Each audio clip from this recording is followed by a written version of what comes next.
answer is all in free fall. I have to think about it. It's fucking Mac. Live 20.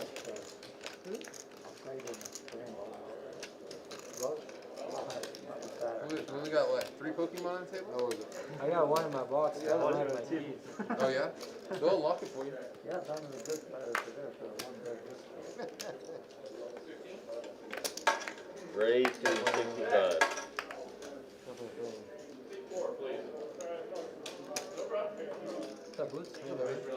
You know who to hold there. Was that in that guy, man? You know who to hold there. Hey, what's going on, everybody? It is Monday night, time for a showcase game here in Austin. 5-10, no limit, uncapped. Yet another Manic Monday here for us. We will start with PLO Bomb Pots. We should have a pretty wide open game here tonight. A nice mixture, and it could change your pace, and we should have a lot of action. So I'm Mike Gembler, joined by Aaron McInnes, making his TCH live broadcast debut. So no pressure or anything. How you doing, buddy? I'm doing well. Thanks for the invite. It's looking like a fun lineup. I can't wait to see the action that unfolds. So we're going to have Pape out here on the feld, so you've heard him in the last couple of weeks. Here in the commentary chair, and now he's like, I'm going to come out and bring the heat myself. So PLO Bomb Pot. Everybody's going to ante in $25. And dun, dun. We will get our Jack 8-6 board to hearts. It seems like Jay Wen has got a heart draw with a pair. New deck to live or it stream, should be please. 2 pair. We've got an open ender here for Rob. Chase with, I don't know what the hell Chase has here. He's got. We got a bad diamond draw. Okay, here we go. Never mind, it's diamonds. Yeah. Okay. Right. We got pot lead out from Chase, it looks like, in early position. Or is it from Button? Yeah. John Johnson. Oh, okay. Yeah. So. Okay, so John opened. We got Chase calling. And once we get here to the turn, scanning. We can say hello to all of our chat pros. Welcoming on in, our usual legends. Of course, Nick from Yuma, Racer Nerd, William Lottie, Hillbilly JTN, Mitch Hecht. What's going on, friends? He just saying he just got home from Florida, so. All right, so bad diamonds here for Chase Jeremy. Also in the mix here as well, as he's got position on both players. Going to turn trip 8s here for Chase to go along with his diamond draw. Then he'll go ahead and lead out it for a bet of 500. Still not exactly sure what John has at this point, but I would probably imagine that card helped him. That would be my best guess out of all of this. Is he is going to flip over the jack, it looks like, and See the ace of diamonds over there, too. Look, a good hand. so we'll see if we can get the exact run out here on John.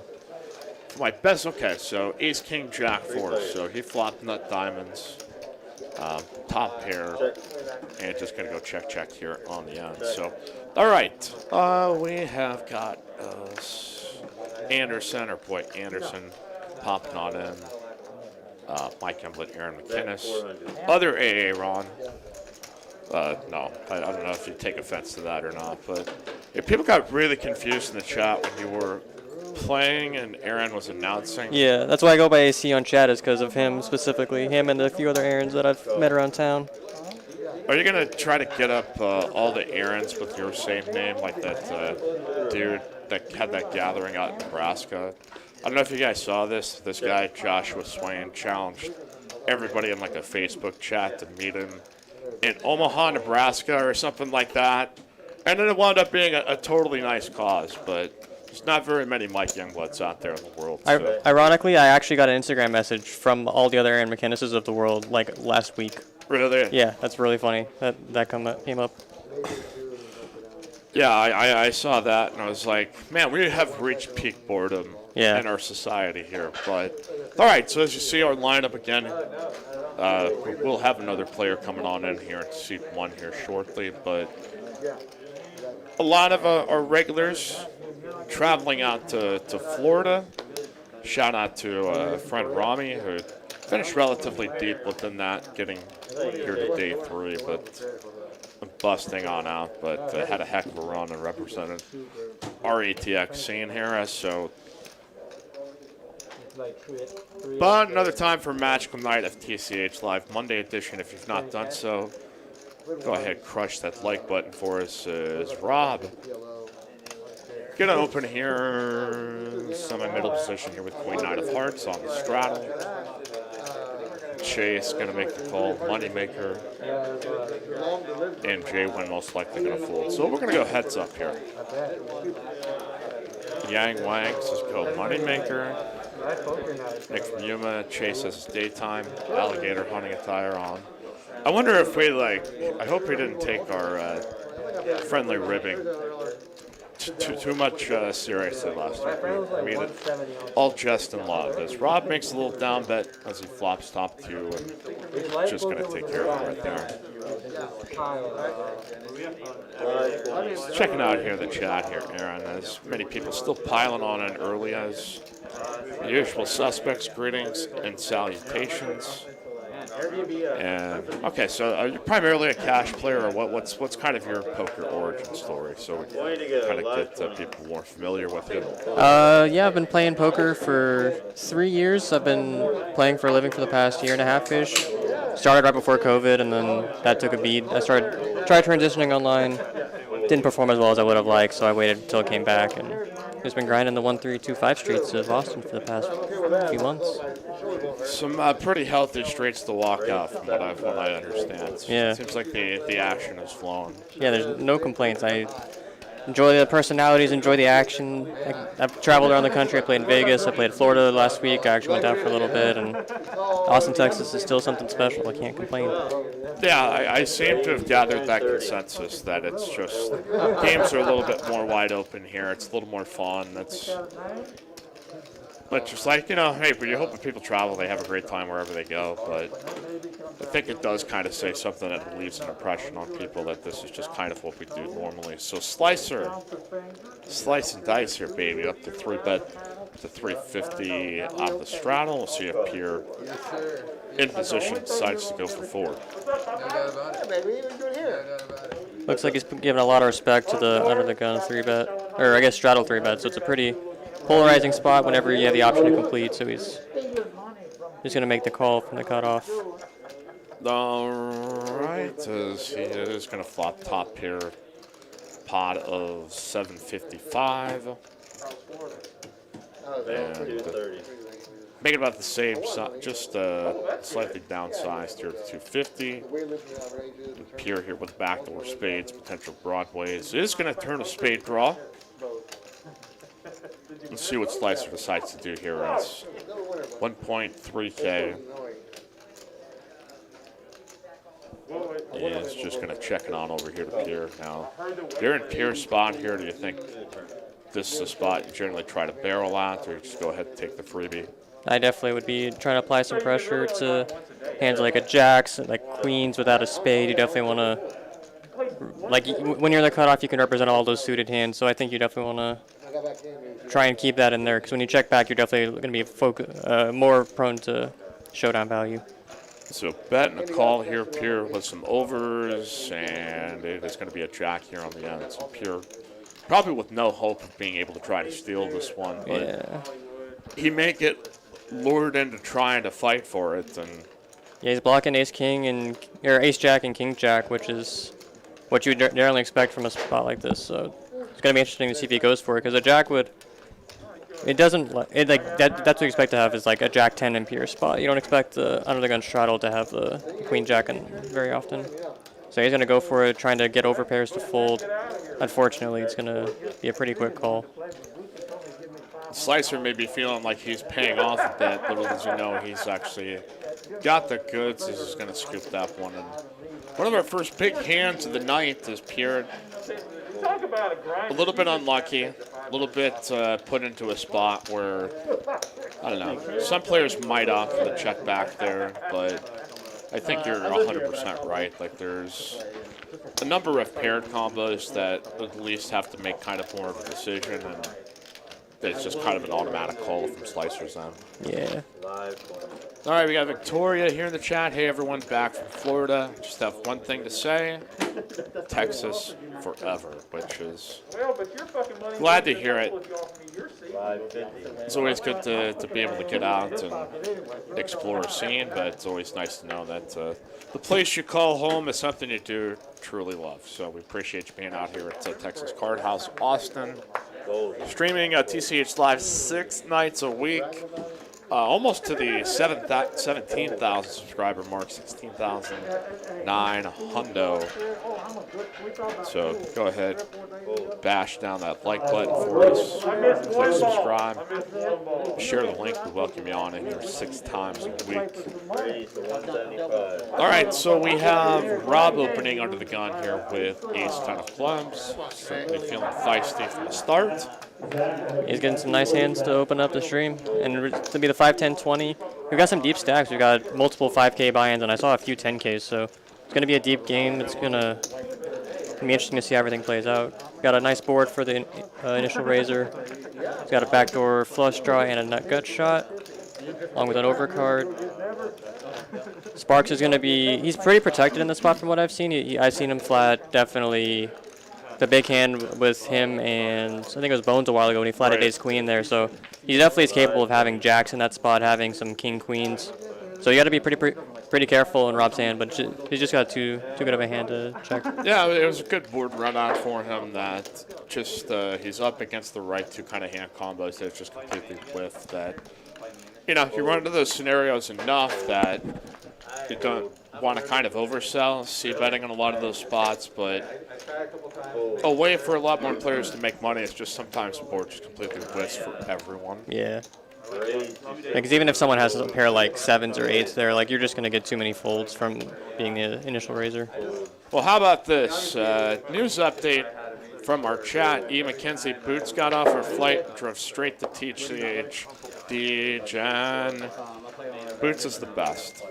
He just showed up on stream too. This is the spirit of poker in Texas here, folks. This is why this game is the greatest. Man was probably repressed there by that Florida action. So this is a bunch of bullshit. They come back out here and play where the real game's played. So, all right, we've got Rob opening, picking up every big hand under the gun here early as John and Chase 4 ways. Rob's got to be scared. Chase is the multi-way master. That's what he calls him, right? That is.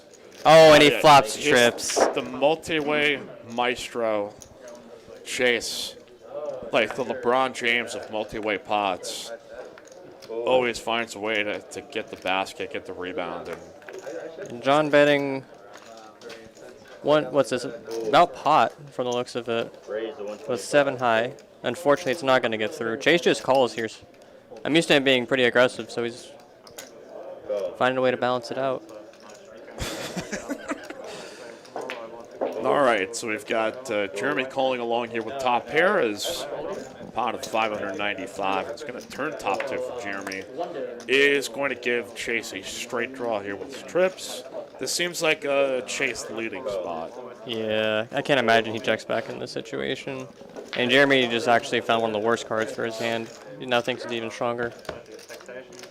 It's a good size. It's 80% pot. You can still be repping some like Jack 10s, some like Jack X in this with his bet size.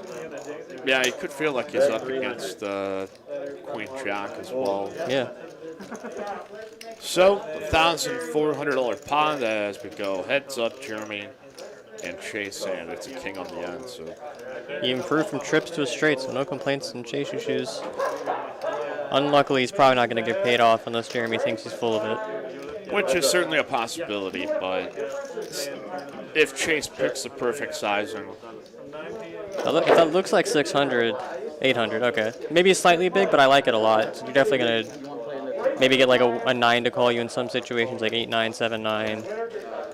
Maybe like a King 10 would probably be a better call than Queen 10 just because of everything. It's not looking good. Yeah, he's just going to fold it. Yeah, too much out there for him to try to look him up with, and so many number of combo of hands have just turned Queen 10 into absolute dust. So we're going to get a new deck in. But all right, there you go. There is our full table here. Boots coming on in here to the mix. We got Big John, legend. Got Robert Pape, who's been doing commentary here the last couple of weeks. And he got the fantastic news that he got engaged. So Yeah. Congratulations. I think did I sound sincere enough? Maybe He's excited about it. A lonely person that is just like, oh great. No, I'm kidding. We love him. Our man Rob here is hopping on into the 510 street. Says, invite you to tag along with us in the chat. Hit that like button. Click subscribe. Tomorrow night's cash game, Dallas should be pretty well getting after it, and I believe it's either this Wednesday or next. There's going to be a Big O stream on Wild Card Wednesday, as we're starting to call it, out in Dallas. So if you want to get yourself in the mix here for these TCH live games, again, email us tchlivelist@texascardhouse.com, or text number 512-843-1971. All right, Mike Emily, Aaron McKinnis, here we go. Got the 5-10-20 going. Boots under the gun. I'm waiting to see some of the 40s and 80s going. It's starting off pretty tame, but I know all these players, and I expect to see some craziness as the night goes on. You can just see Boots right there, getting his arms stretched. It's a man that just got off a plane, probably ate through an Uber or car. He's just getting warmed up to add a little extra fire to this. So. Yeah. And speaking of fire, here's J1 as opens in the cutoff. Rob. Interesting spot from Rob here in the big blind. You don't want to price Sparks in by calling. So it looks like he's going to put a raise in 230. Yeah, he's going to go for the lead in this spot. And I think the only decision from J1 is whether he 4-bets or calls. Yeah, I could see both possibilities here. If he perceives this to be a kind of similar hand to his, he could just try to go blast off at this spot. Yeah, when the straddle's in play, you got to look at this big blind 3-bet as something similar to a small blind 3-bet in a normal situation. So it's generally going to be a pretty linear spot. As you can see, Rob's doing a ace-10 off. It's a little bit wider than you'd see for most situations, but he doesn't want to price Sparks in and take this hand 3 ways, so makes sense.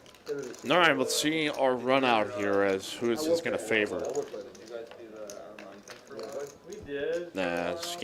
Scanning. We will get a C-bet for sure here for Rob, as they both pair up an ace. Could be dangerous for him, but he does have backdoor clubs. Again, each player with a specific backdoor draw they could potentially hit as well. So he leads for 230.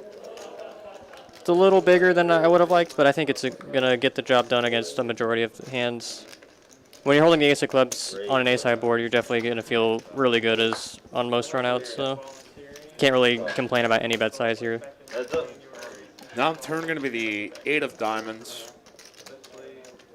Does open up some possibilities here for some chop outs if we do get an 8 or a 5 on the end. Check and a snap check back.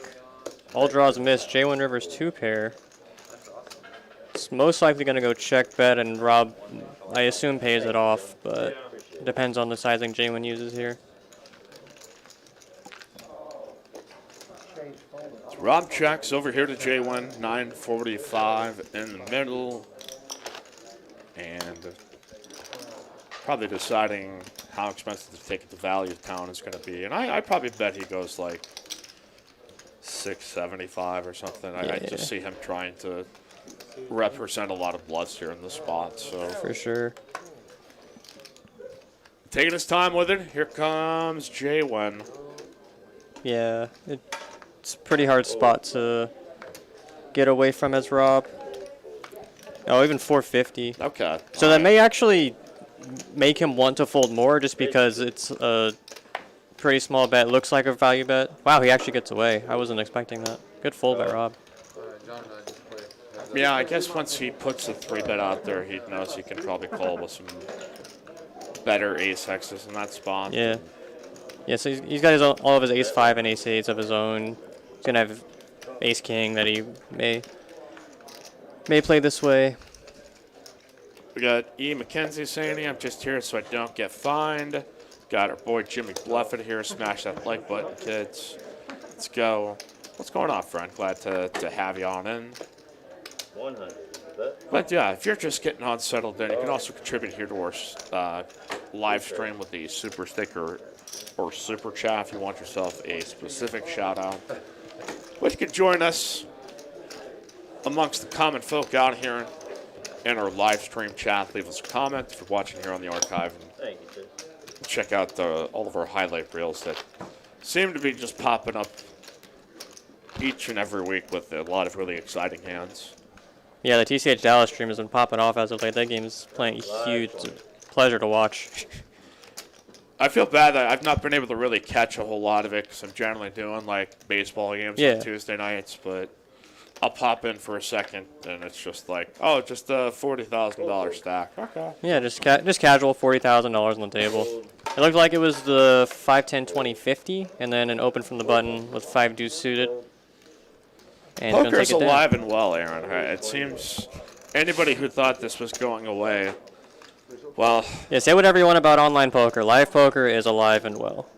Football is life, says Matthew Schultz. Must be a big Ted Lasso fan. I don't know, press 1 if you've seen Ted Lasso. That's a really fantastic, kind of lighter-hearted comedy on Apple Plus, but... That's very funny he comes in that way. That's good, though. But, all right, we'll continue here with the 5-10. A fair amount of straddles here this evening. Yeah, we got the 5-10-20 from John. A couple of people asking about Sparks' sweater. I don't know, if you win like $18,500 in the last stream, I feel like you can show up in anything you want. Yeah, as long as he's wearing clothes, I have no preference. Yeah, I mean, you meet the requirements. Yeah. It's just a big sweater. Maybe his mom knitted it for him. I don't really know why everyone's trying to roast him for it. You know, it's often really chilly in these rooms sometimes. You want to make sure you have a feel of comfort and looseness while also representing the Texas Longhorns. Maybe he's really happy about the recent actions of Chris Beard as head coach of the Longhorns. Maybe he saw the spring game and somebody gave him that, and things are looking up potentially maybe for the Longhorns, but I don't know. I'm just speculating out loud here. Many of your suggestions can also be had here in the chat. Estimate, as we've got 2 cards stuck together, so I think we're going to have either a misdeal or slide it on over. All right. Make it a Junior work. producer Seth navigating it here as E. McKenzie. We're just going to ignore Jay Wynn's Disney sweater. He's got a point there. Let's back up here just a little bit. If the sweater police is out in full force here, is he trying to say that he's got a Mickey Mouse game here?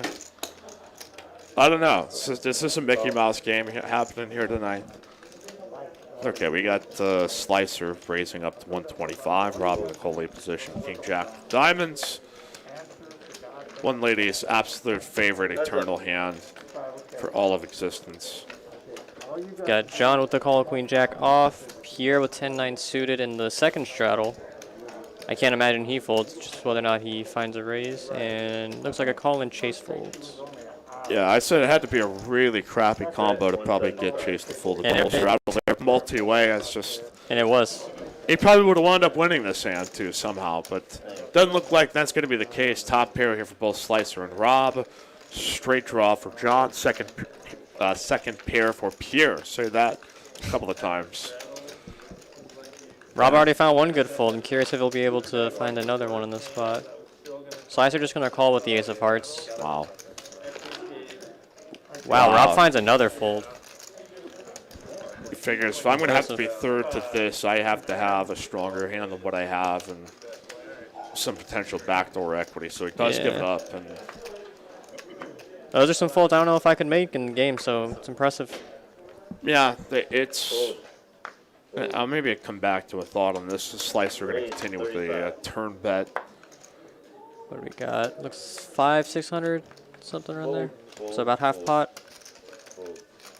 John's got to feel a little bit more concerned now that there's 3 hearts on the board and he doesn't have any. Yeah, he's just going to let it go. I like the fold. Yep, is going to go ahead and take it down there. But, yeah, that is one of those things that players will talk about. Oh, Texas Poker, you play a lot of hands. And you've also got to be able to learn when to make more folds that Raise the 175. you just get, absolutely taken to town by just much stronger value hands. So I was kind of surprised. There's enough draws represented out there, but I guess he's also maybe thinking like, well, even if I pair up a jack, like that could still make a ton of equity for somebody else's hand. And Yeah. what do I really want out of this? I think when Slicer calls, he's thinking like he's not going to have queens and jacks there. It's like probably like a similar strength king, nut flush draw, potentially even a set, and all those hands are better than what he has. So it's like the worst bluff catcher. You've got 2 more streets to go. Makes sense. I like the fold. It's good. All right, we do have actually have a reasonable question here in the chat. Sorry, I'm not trying to act surprised. Sometimes you actually get good ones. So Sparks looks like he's opening here with the 9 of diamonds in the cutoff. Yeah, 5, 10, 20. We got Pierre putting the 3-bet in with 10s. Good sizing. I like bigger, especially when you're at depth. These guys are sitting 5K effective in a 5, 10, 20, so 250 blinds deep. 3-bet here by Pierre, and see if Sparks decides to go heads up with this in position, and he will make the calls. We go heads up. I'm looking for some Pokemon blood tonight. That's all I'm saying. That really does amplify this stream in such a way that a lot more at stake when you can put those Pokemon out there. It's more than just a game. Bet 600. It's your partner in crime. Got a 225, so third pot bet from Pierre. Sparks could actually try and peel one off here, and then look to make some aggressive actions on favorable turns. I think they're deep enough to where he could if he wants to.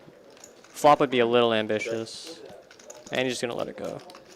That is also fine. Floating with the 9 high. Not always the best decision. All right, so we had a question here by Josh Tagger. When you feel like you've been studying but do not feel your game improving, what's the best way to break through the ceiling you feel, take a break, etc.? It's a good one. I think making sure, like if you're studying alone, making sure you get some feedback from others. Like try and get some hand histories over to people that you respect, to a coach. I think it really depends on how you're going about improving. If you're just doing some online classes, and then you definitely need some like one-on-one or like some group session work, just so you can like have the conversations, make sure you're understanding everything fully. And then I think taking a break's also just a great idea. If you're like grinding it out, putting in 40 to 60 hours a week, and you're still like losing here and there, then I think taking a chance to step back and either find like a complementary hobby that's still good for like the logical decision making part of your brain. But I picked up chess over during quarantine. I think that's a lot of fun. It's more work in the brain, but I think it's positive. I'm gonna stay on that thought too, because I think you can make an interesting debate about it. It's ace deuce versus ace 7, queen high crap board. Whoever bets this wins, and it looks like it'll be John. So I think there's just something to be said to being multi-dimensional, and just far as always having a rabbit to chase, always having a carrot to go after and continue to expand, because it may not totally refine your thinking in poker or anything like that in a direct way, but it also helps your thinking process and your ability to adapt and learn, I think, to whatever degree that is. Yeah, you don't want to get stuck on it. Like, poker is one of the things I enjoy most in life, but I picked rock climbing as well. I think that's something, like making sure you're working out, staying healthy, getting sun, ideally eating a reasonable diet, like all these things that are just good for you as a human being as well as a professional poker player, where you got to be focused for long periods of the day. And I think you also have to be honest with yourself and like you could be improving, it could be running bad. I mean that's a logical thing. If you're not succumbing to thinking that your situation is helpless, fine. But it's also like you could be improving and you're not totally aware of it because you're just locked into that process. And I think once you just kind of generally find the flow state and you're thinking, that's when you kind of know you've improved. But you could be improving right under your nose and not even know it. So Chase here with 2 pair 10s and 9s. John had a king high flush draw. And going to get paid off on the river there by king high. I think he just wanted to see what Chase had. It makes sense. Some folks, Hillbilly saying rock climbing, hell no. Not as brave as Aaron here, it looks like. Check. Hey, I'm scared of heights, so it's doing 2 things. It's keeping me active, and it's helping me overcome a fear, so. That's not a bad deal at all. Yeah. Okay, Jimmy Bluffett saying golf helps my poker game and poker helps my golf game. Yeah, I've definitely heard, what was the book? I forgot the guy's name. The chess book, Art of Learning. Uh-huh. Yeah, that's one of the big things that he discusses is like, he went from his mastery in chess to his mastery in, I think it was Tai Chi or something, not Taekwondo. Right. It just like how the interactions between the two, just like, he's like, yeah, once I learned one, I was able to go back to the other and apply the same principles, and I think that's a sign that you're learning both at a high level. You're able to recognize the similarities in between the two. Yeah, it'd not be too difficult to find a good golf game in a poker room often. It's kind of one of those hobbies of just kind of coincide with each other. So we've got Chase calling the straddle, looks like on the button with Queen 6. J1, Moneymaker decided to raise up here to 120 out of the small blind. Now up to J1, deciding if he wants to call 110 with the 8-7 of spade. Said he was looking for, his 4-3 suited tonight, but no sign of that. Live 20, live 50. All right. No, he's actually going to put it in a 3-bet. So yeah, puts it in, takes it down. There you go, J1. Showing some progression early on at TCH Live, Monday, 5:10 on Capped Edition. We run this every single Monday in Austin. So our Austin games are Sunday, Monday, and Thursday, and in Dallas on Tuesday, Wednesday, and Saturday. So 6 nights a week, non-stop poker action, best in the biz. So if you love our stuff, hit subscribe, hit the like button, and turn on notifications. That way next time we're on, get a little notification note that it's happy time. Your friends are waiting. Okay. Next hand here, Aaron, has... Yeah, 15 hands deep. We've only had one big showdown between, what was it, Pierre and... I forgot the guy. Slicer, I think, in the early stages, the Queen Jack versus Ace King. Bunch of small pots. I'm waiting for the distribution to pick up. Waiting to see some loose calls. I want to see some big pots. I got Slicer putting in the 3-bet. King Jack suited in the big blind. I like it. Similar to Rob's spot earlier, when you're in the big blind, look at it like a small blind 3-bet versus when there's no straddle. Calling in there just incentivizes more action. Pierre going to come along with pocket 4s, and it doesn't look like the 7 deuce game is on. So he thought about it. He thought about peeling the 300 or 260. I don't know. Can this man get any more legendary? I'm not sure. Well, we'll flop slightly better for Slicer, I guess, but Pierre technically with a better hand, 2 pair, but... Raise to 75. We've got, another showdown. Yeah, Pierre's gonna quick fold. Quick bet and fold. You see our stack sizes here. Rob on the lower end, but everybody else at 4, 5K, and then up into the 10K stack. So it's got all the makings of a really fantastic game. We've already had a couple of pretty good hands. So I still hate LeBron, and yes, Ohio. I don't know why Ohio is getting memed all of a sudden. Like all my favorite Instagram memes are talking about banning Ohio, and I'm like, what did Ohio do to everybody? And then I remembered they're Ohio, and I was like, oh, I get it now. Okay. So let's see. Wayne at the Gamer 69. I can't wait till the Canadian casinos open back up. Yeah, sounds like COVID's been a rough issue, but I think we're starting to trend towards the right direction. But Yeah. hanging around, so. Luckily, Texas has allowed us to play poker. Ideally, everyone's been giving COVID the respect it deserves. So. 80 to 100. Yeah, and I can't imagine for everybody that went to Florida how just weird that was to have to deal with just all the plastic barriers and all that kind of stuff. It just didn't seem fun. Yeah, the main issue I had was just hearing the dealer talk. And just a mask and plexiglass makes it pretty difficult to interact. So we've got a pretty small 3-bet from Jeremy in the big blind. When there's an open and 2 calls, especially out of position, I would like to see a little bit bigger. You're also playing 4K deep. It's, yeah, definitely something like a 225, 250. Price out some of the 6-7 suited type hands that Boots has. All right, gutter ball here for Boots. Not much else happening but some backdoors. Jammer with ace-king. May just go ahead and decide to take the lead at this.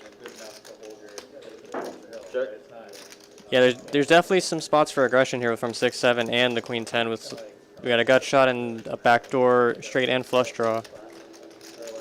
Jeremy with a C bet looks like half pot, maybe a little bigger.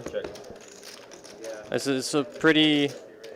It's a good board for the overpairs, bad board for the ace king, and based on the sizing, you may expect him to be a little bit weaker. He's gonna put in the call.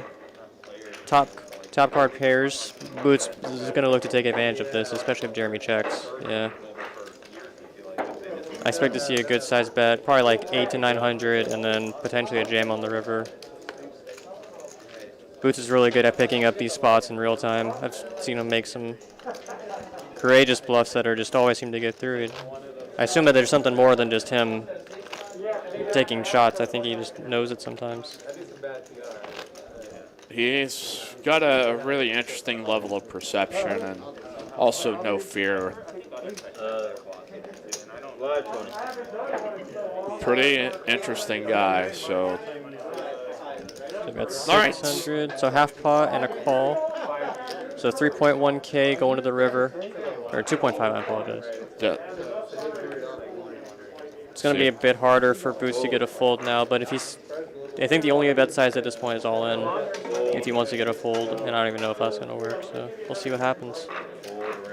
If there is anybody that would potentially try it, I imagine it'd be Boots. Yeah, he's going for it here. Reaching for the plaques. Going to put down 2,000 here on the end to try to blast off Jeremy with ace high as 1.8. he announces 1.8. All right.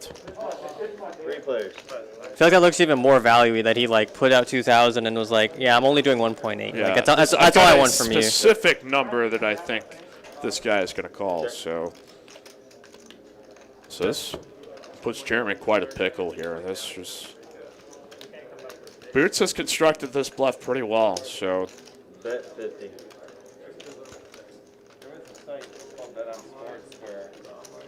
if he made the call there on the turn, assuming that he's up against a lot of deuce 5, 5, 6, 7, 6, ace deuce. The only issue is on this river, if Boots has a hand like 7s or 8s, like he could comfortably go for some value, and Jeremy feels a lot less comfortable. The 4 is like, it like gives you like the protection of that. Oh, looks like he's going for it. Or trying to pick up something. Boots not known to give it away, so.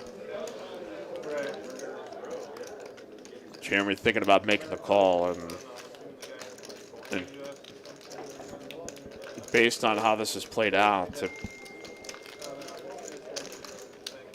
he's going to trust his instincts and make the call with ace high. Boots going for it.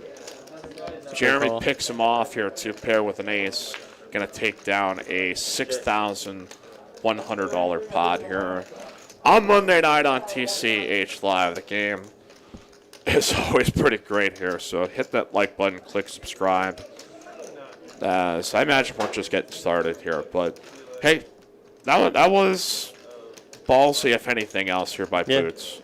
Hey, I really like to play. Jeremy's found an even better call. You can't fault either of them for going for it there.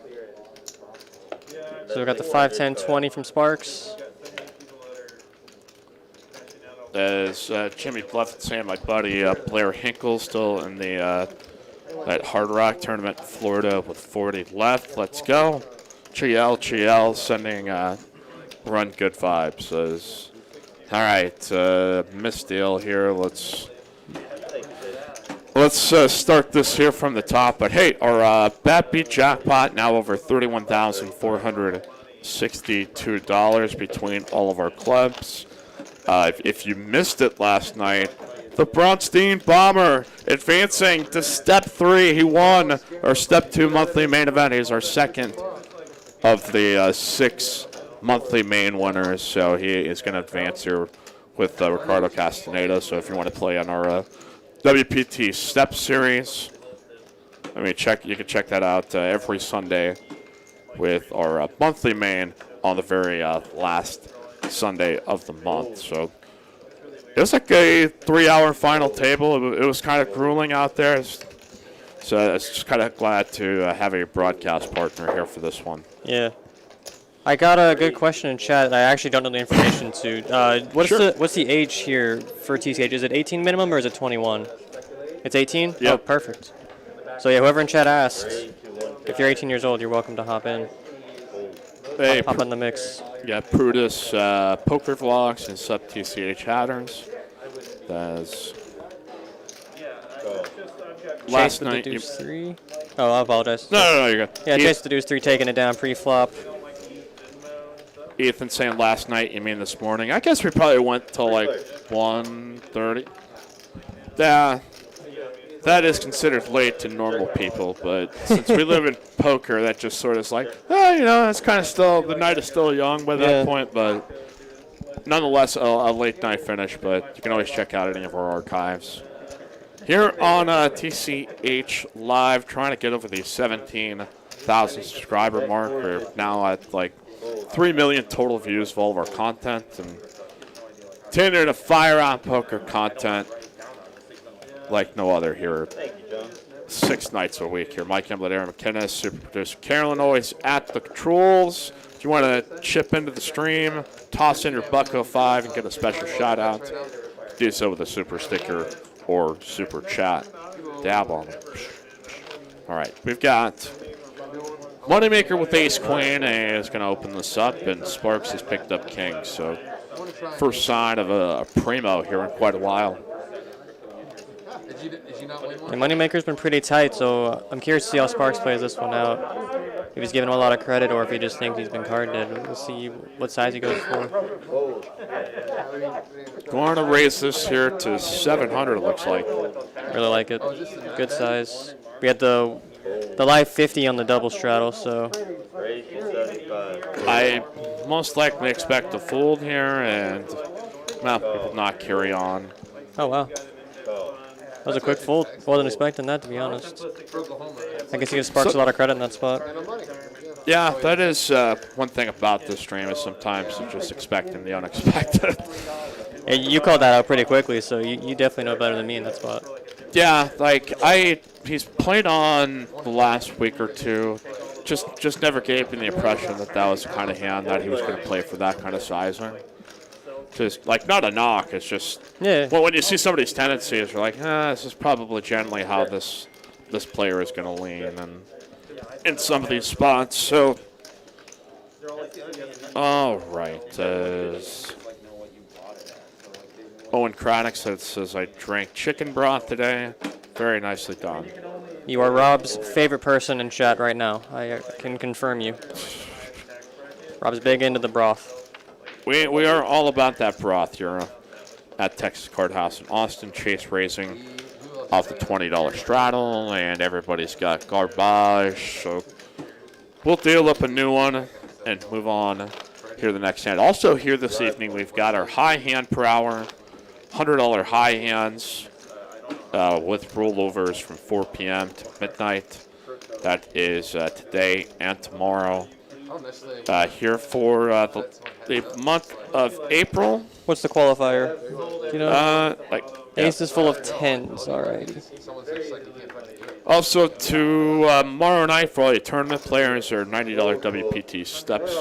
One tournament, a 1K guarantee re-entry. So, just been kind of looking to get that one going. If got nothing else, want to come out and play a tournament here or play out the cash game. We got a new tournament up within our rotation. Again, if you want to check all our schedules, TexasCardHouse.com or follow TCH.ETX. On the gram as Chase limps, J1 raises, and folded around now. It's a pretty big raise from J1. 4 players. Wasn't really expecting that, but I think he wants to just try and take his heads up with Chase. Unfortunately, that was not going to happen. We're going to go 3 ways. Queen 9 ace. Gutter ball for J1. John with 2 pair. And Chase, the maestro. With a dream. He's got backdoor wheel draw. Can he will it into existence? He's not going to try, though, here, as. I'm surprised John didn't lead. I've seen him definitely take the aggressive action early in the pot. And he only calls on the flop, so. Curious how to see how this one plays out. Yeah, what are we going to get here on the turn? As there Queen's you go, full, Johns. yeah. Stone dead for J-Win. Let's see what he decides to do here. He's going to try to barrel at this and see how J1's instincts are at this point. So going to go ahead and check it back. It's a good check back. I can definitely see the hand that he has going off for it sometimes, but against John, he's capable of having all kinds of hands in this spot, so I like to check. Bet of 1,000 here by John, hoping he's getting looked up by an ace. And it's not going to happen, but it is going to go ahead and take it down. I like the bet sizing from John for what it's worth. If he thinks J1's capped at some weak aces, then it's definitely going to put them in a tough spot with some of his bluffs as well. All right, we've got Jedi Master Ted here in the chat. Gary C. Hello. How you doing?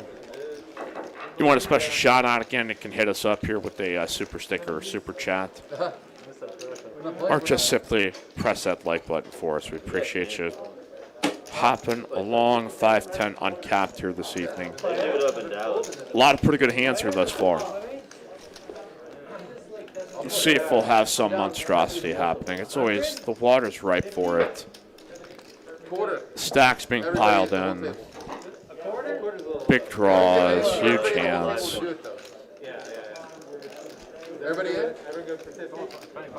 So far steady as we go, about 40 minutes into the program. Now over to Sparks. Pretty standard spot here as we're going to go ahead and open.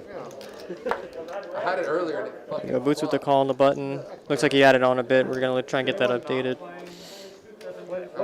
50 bucks? Yeah, these games tend to get deeper as the night goes. Is that Ukrainian Alex back there? Ah, legend.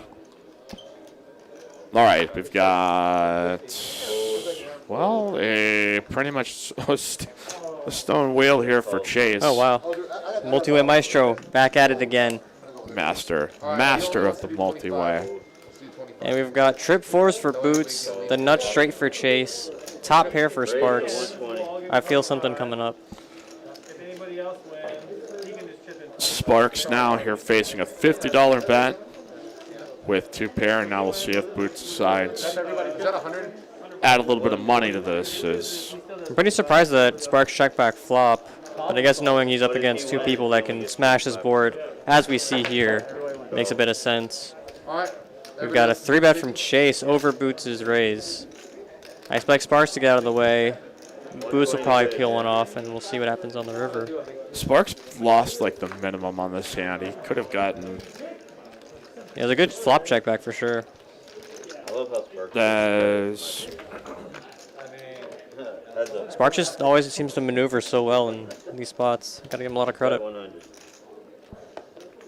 right. Quick call.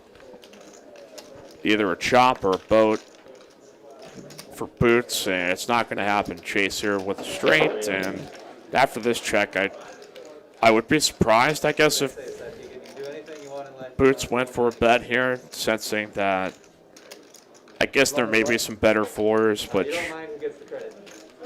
they would be chopping, I think, pretty much anything other than Queen 4 or 3-4. Yeah. I really wish I had seen a bet from Chase on this river, but he beats Boots into the pot. I think the only question from Boots is what are you really getting called by on this river, like from a 3-bet on the turn when the flop checks through. It just seems like a really I dicey guess spot. If he perceives maybe Chase to be betting heavy with I guess it was like 5-6 wasn't with open a into big it. ace, I guess, is Yeah. the only thing that I could try to plant in his thinking process is. But he is also coming from just getting off a flight and just so it's hard to know if his thinking process is going to be as pure as it would be if it's just fresh out of bed and just playing here today. Like I said earlier, I really like the 6-7 line. This one, I think you just want to check back river there sometimes. Chase is known to be a little trappy at points, and sometimes you just want to take a showdown and just understand that you may not get, like, you're not going to get called by much worse there often. You have to nut low 4. Nick from Yuma said, I had no idea there was a pool table right behind the stream table. No, It's been there for a few years. It's sometimes, you can only see bits and pieces of it, but if you're so focused on the action, you might not always be paying attention to the surroundings. Around here to John is going to put in the 3-bet here to 150. Good sizing from John. Yeah, I'm not sure if he did this consciously, but doing a little bit smaller of a sizing than normal because Rob's shorter, I like a lot. Only issue with that is Chase is now incentivized to peel a flop with all of his skill in a multi-way. John's flopping top. Somehow Chase, not much equity in a multi-way pot. There's got to be some kind of error here, Aaron, I think. Yeah, this isn't 75% plus, so Okay, yeah, I guess he's got to. It's within that range of times he is supposed to technically lose, but. I disagree. I think Chase is actually never supposed to lose. No, never, ever, and he may never lose, but. Ever again, actually. All right, so 630 plus live viewers. And 510 number of straddles here, and I imagine with this table, you're going to see a steady flow of that here through the evening. All right, like him with Aaron McKenna, super producer Carolyn. If you want to follow us on Instagram, meet all of our personalities, tch.atx. Search Texas Card House on Facebook as well. Follow me at Hoops Mike. Aaron, do you try to get involved in that game, or you just keep relatively close to the vest? I'm on Instagram. I don't use it super often. It's just at Aaron McInnes. Nothing special. Personal life, some rock climbing, some poker here and there. Nothing crazy. I'm not trying to become a social media star. Yeah, it's a steady ambition. Not everybody has to be. So. Yeah. Sometimes you just want to keep the family updated with what's going on in life. Yeah, especially. I feel kind of allured to it because just like my family's all so far away, so it's like I don't necessarily want to have, just be hanging here in silence. Like, here's what we're doing down here in Austin, Texas. So yeah, my dad's family's across the ocean over in Australia and New Zealand, so it's nice to give them a glimpse into the life. All right, so top pair here for Boots with Ace King. Does not look like anybody else has any reasonable chance at this. Boots also with backdoor spades. Go along with his hand.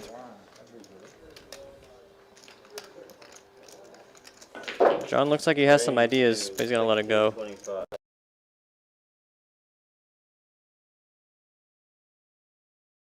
Man, he's just going to go ahead and pick it on up. And CK Rad 1 is this 10-handed. That's it? I believe so. Yeah, we got 10 tonight. Yeah, Boots is a late entrance, but always welcome on the stream. He's going to be the 10th. Yeah, we've.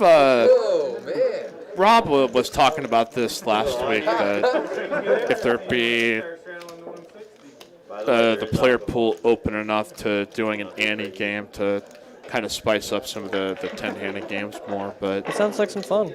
I mean, I think it makes it. It's really hard to maneuver for sure.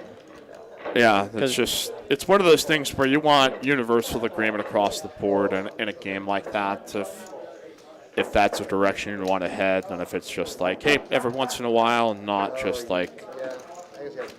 I'm curious what people would prefer more, like the 5-10-20 or like 5-10-20-40, or if they would prefer like the 5-5 was like a 50 big blind ante.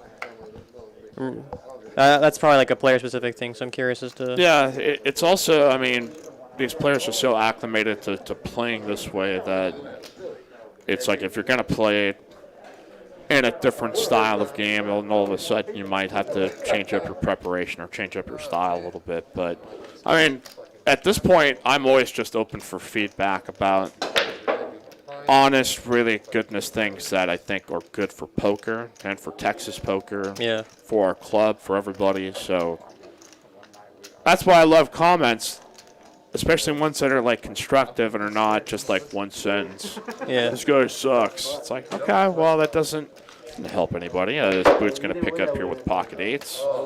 Back-to-back wins. I like to see that from Boots. Had a rough start, so he's going to get him back towards the black. It's going to take a few more of those, but every pot counts. You've had some shout-outs here from the chat. Conrad, Ramquist, Aaron is the best. We have a slew of Aaron's and Matt's. Thankfully, I think I've been, well, I guess there's Mike Major, so. You're not the only Mike, but you're the one that the chat knows the most. You're here every week. Rain and a sleet or snow. We are here at the TCH live studio. Hello to V. Make sure I forget a shout out here to you in the chat. For the love of Pete, Jimmy Pluffitt, great quality stream. As always, top notch. Our games, great hands. Is Rob going to open Chase here with a similar 8-9 suited? Looks like a 3-bet coming in from Chase in the cutoff. I actually like this a lot. It's going to take out, especially in the cutoff, you don't want to like let the button in behind you. You prefer to have position. I really like it. It's going to get Rob to fold. Yeah. Very solid play. Just picks it up free. Solid, decent. And yes, this game is uncapped. B in chat. 5-10. We had a few 10K stacks to start out, so I'm expecting it to only grow from here. I can't imagine it gets any smaller. Yeah, that is the kind of fun of this. Sometimes you'll get just some of these cooler hands in the first hour, and it's been unique that each game dynamic every week just takes on its own kind of life. So we've seen so many by this point that I think like one of these nights I need to count out all the total episodes we've run, because we did our 100th episode here from TCH Austin, which is like a 6-hour stream. Oh, nice. One of my favorite ones, to be honest, because we were just able to get all the people I thought were just some of the favorites to play on this. So we've got John here, late position, pondering. I don't think he was realistically going to open, but Stephen Nichols, these games are phenomenal for Texas poker. The action that they are drawing is increasing interest in the game.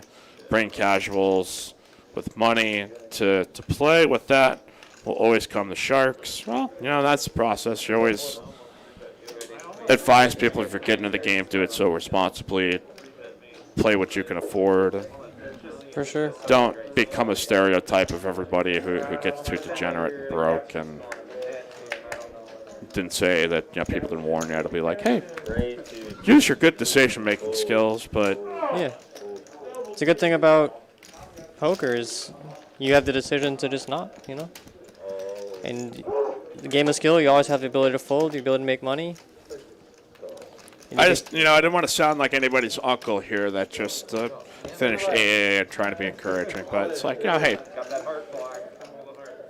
we trust you. Try to provide you a great experience as we can. As Ace-10 versus 8-7. Top pair here for Rob. Second pair here for Chase.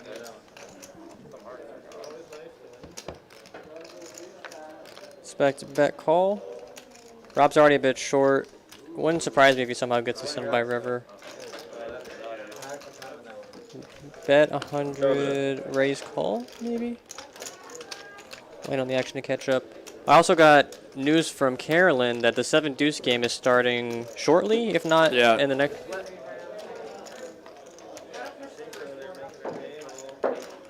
Yeah, so it's 7-deuce game is starting, I think, momentarily. Yeah, well, all right, so we've got an ace here on the end, trip aces. Rob going for the ultimate payoff, and is going to get chased to fold. So our producer has the voice of the past to the present, telling us that this was about the point of the broadcast here where the players decided to spice things up with the 7-deuce game. And if the game wasn't going to get big, it definitely will be now. I want to see some 4-bets with 7-deuce. Yeah, it really opens up a different dynamic where now you're going to get into some big pots where players also have to consider that in a hand range. So yeah, they're just, especially on the 7-deuce board in a 4-bet pot, you just don't know what's happening. Like, does he have ace-king? Does he have 7-deuce? Does he have aces? Like, you just never know. As we continue, TCH Live, help us reach over the 100 like mark. I know you can press that one down. Like Emily Aaron McKinnis here on Monday. All right, let's keep it going as Chase is facing the $50 straddle, is just going to call. It's always interesting to me how people adjust to the big straddles. Are they flatting more? Are they raising even bigger? Chase seems to be on the passive approach where he's going to be flatting, going 3 ways. Sparks flatted the first straddle. That's why he's the multi-pot or multi-way maestro. Yeah, he just wants to go multi-way, so it makes sense from Chase's perspective. It's like, I win more when it's more players, so it doesn't want to drive out more. It's okay. Spark's gonna lead at this. Boot's gonna call. Chase gonna call. Everybody fishing, and it's Boots coming up with an ace. Turn everyone dead. Chase has got nothing to work with on this turn. Sparks is 10 high and maybe a dream. Can't imagine he goes for it. Yeah, Sparks is just too aware of everything in multi-way spots. Done. We will get a bet by Boots to 225. Richard Allworth, I always enjoy TCH videos. Make sure to like it, everybody. Thank you. Spark's going to be driven right out of this. And we'll move on here to the next hand. So we had a couple of people. What's the 7-deuce game? Simply, if you win a hand with 7-deuce, everybody on the table has got to pay you X amount of dollars. So I imagine probably 50 for this game. 50 to 25 at the minimum usually. Yeah. We'll see with this group. If it's 100, it wouldn't surprise me. Yeah, that's what I was going to say. If it's totally a reality. All right. You wanted straddles, here we go. Yes, this is what we've been looking at. 5, 10, 20, 40, 80, and the 160 from Chase. So 7-deuce game and the quad straddle coming up. This is where the action starts, Mike. This is the true fun of degeneracy here on our stream is, will you appease the poker gods by putting out the biggest straddle? We find coolers, we find big hands. We find the first premium in like a whole orbit with ace-king off. This is what they wanted. They just wanted to see some straddles. Ace-9 suited on the button from Jeremy. I expect to call. It's pretty dangerous in this spot, but we've got too good of a hand to fold. Well, especially when you're taking into account that so many hands are incentivized to raise there in a cutoff spot that it doesn't necessarily have to be a premium. Now, this does open the door for Sparks to potentially meet a very dangerous spot here with ace-queen out of the big blind. Straddles all around. It looks like he is going to go for the 3-bet, and that's a big 3-bet. What's that, 16-25? Okay, that's not as big as I thought. I forgot how big the game was. Forgot it was a 425 open, so it makes sense. We got another ace-queen from Chase. All the aces out of the deck. No, he's going to... Is Chase folding this? Yeah, he's folding just so that he could share it with, I guess, Pierre. It's not generally proto to do that, but... Oh. He's the master of the multi-way. Sometimes like there's the two masters have to step aside, too, as I feel like there's two options from Chase. He's either all in or he's folding.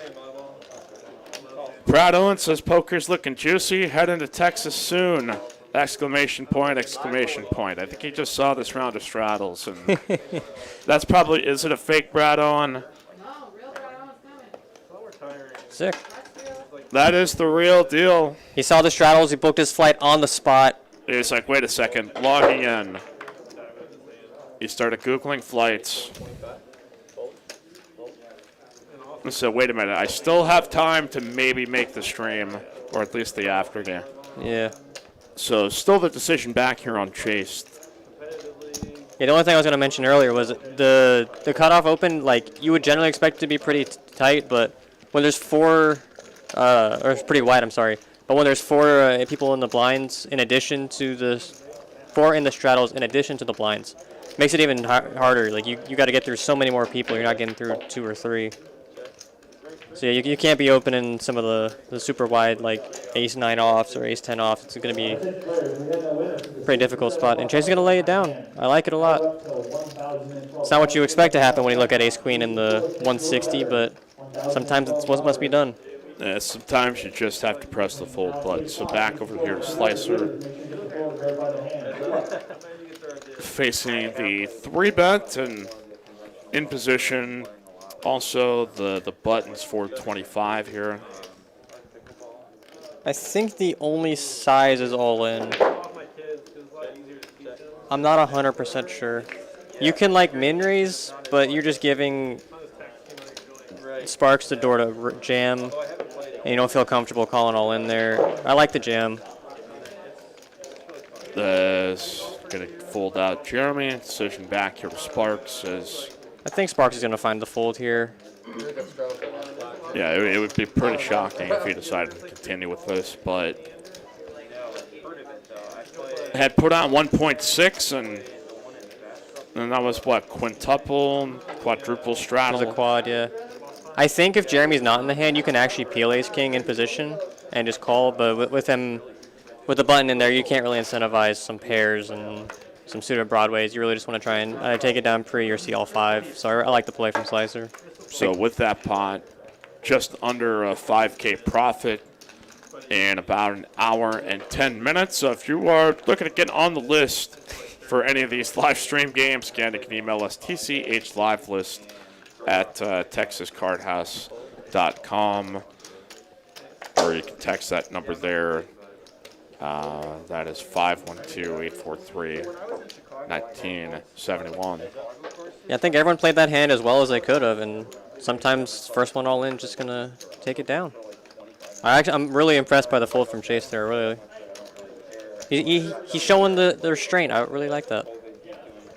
Slicer with 5s on the hijack. We've got the triple on this hand. He's actually going to open muck. All right, we've got Derek Sierra Whitener in the chat. The Roman numerals, welcome as always.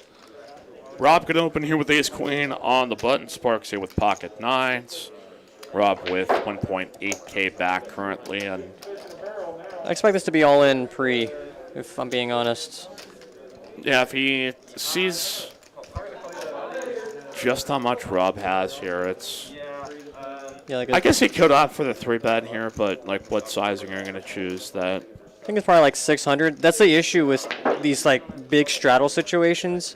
Is like, well, one, the blinds are bigger, so you're even shorter than you would initially be, and then B, like you're even more out of position post flop and pre flop. So you just have to play even tighter than normal. It's the biggest issue with these big like a lot of straddle games compared to the ante. So I'm curious if that would. Yeah, because it doesn't really encourage overcalling in multi-ways because there's just always somebody with the incentive to rip, and yeah, with all the money out there, there's just like players just go into attack mode. So what would do inevitably find the result. Rob Olin with ace-queen against pocket 9s, and he's going to flop some overs and backdoor hearts. Still alive.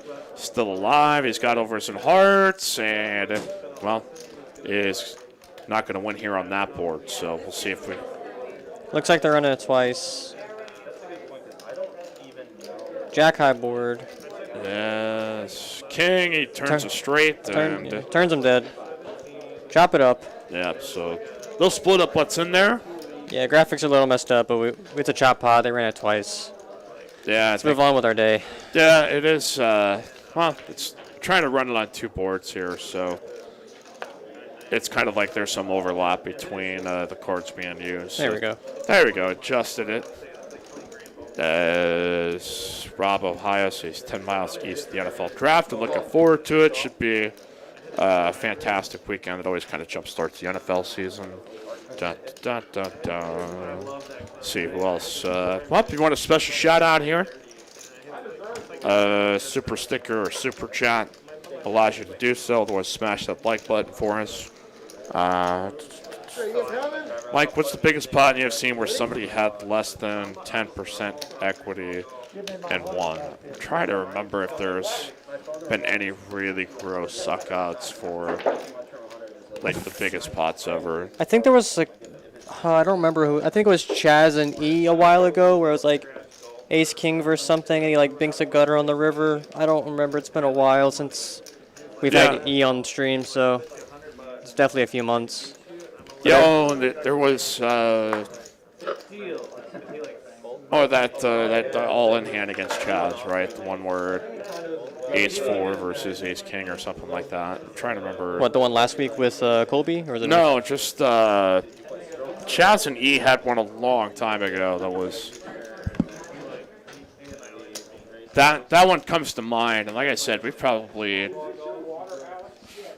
done well over 150 episodes by now. So I'm more amazed that sometimes I can remember some of these just because some of those moments are so profound when you see them that gut instinct. I don't know if E can refute or has any kind of memory. I don't want to pour salt in a wound. All right, so we're going to play PLO Bomb Pot here with dealer change. 10 hands, 40 cards out of the deck to start. Let's see what's left in the. Let's see what's we got left. Yes, we've got Ace 5-9. Got a lot of wraps available. 2, 3, 4, 6, 7, 8. No flush draws, so we could see some action if we see some of those wraps in there. It's always kind of more of a struggle to find everybody to consistently get all 4 cards over the scanner. Seems to be a bigger problem than just you'd like expect. because it's fairly easy with 2 cards, but with 4, trying to get everybody to load it. All right, we're just coming in. Yeah, and especially There we because you go. have all the stack placements as they are. So this is actually an interesting hand here for Rob. He's got a set of 9s with a wheel draw.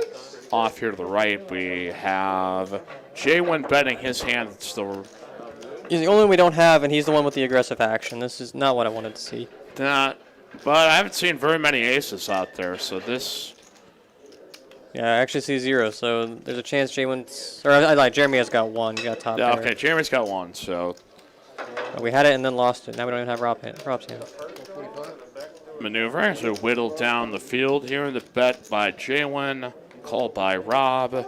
It is going to be heads up, and it's an ace here on the turn. So ace 5, ace 9. Potentially got there. Maybe he's got a set of 5s. And then turn 5s full. Just trying to speculate out loud to what to. Yeah, we know Rob's got 9s full. Because he had 9, 9, 4, 3, and Yeah. I don't know what I prefer in the spot from Rob. I think instead of trying to go like bet, I think I would just pot turn and then maybe check back river. That way you like get max against like the aces, the ace X, and then like you lose the minimum if they like river you. So if you get potted here, like you really don't feel good. And pot is gonna put Rob close to all in, if not already all in. that's. I know PLO a little bit newer here to J1, so.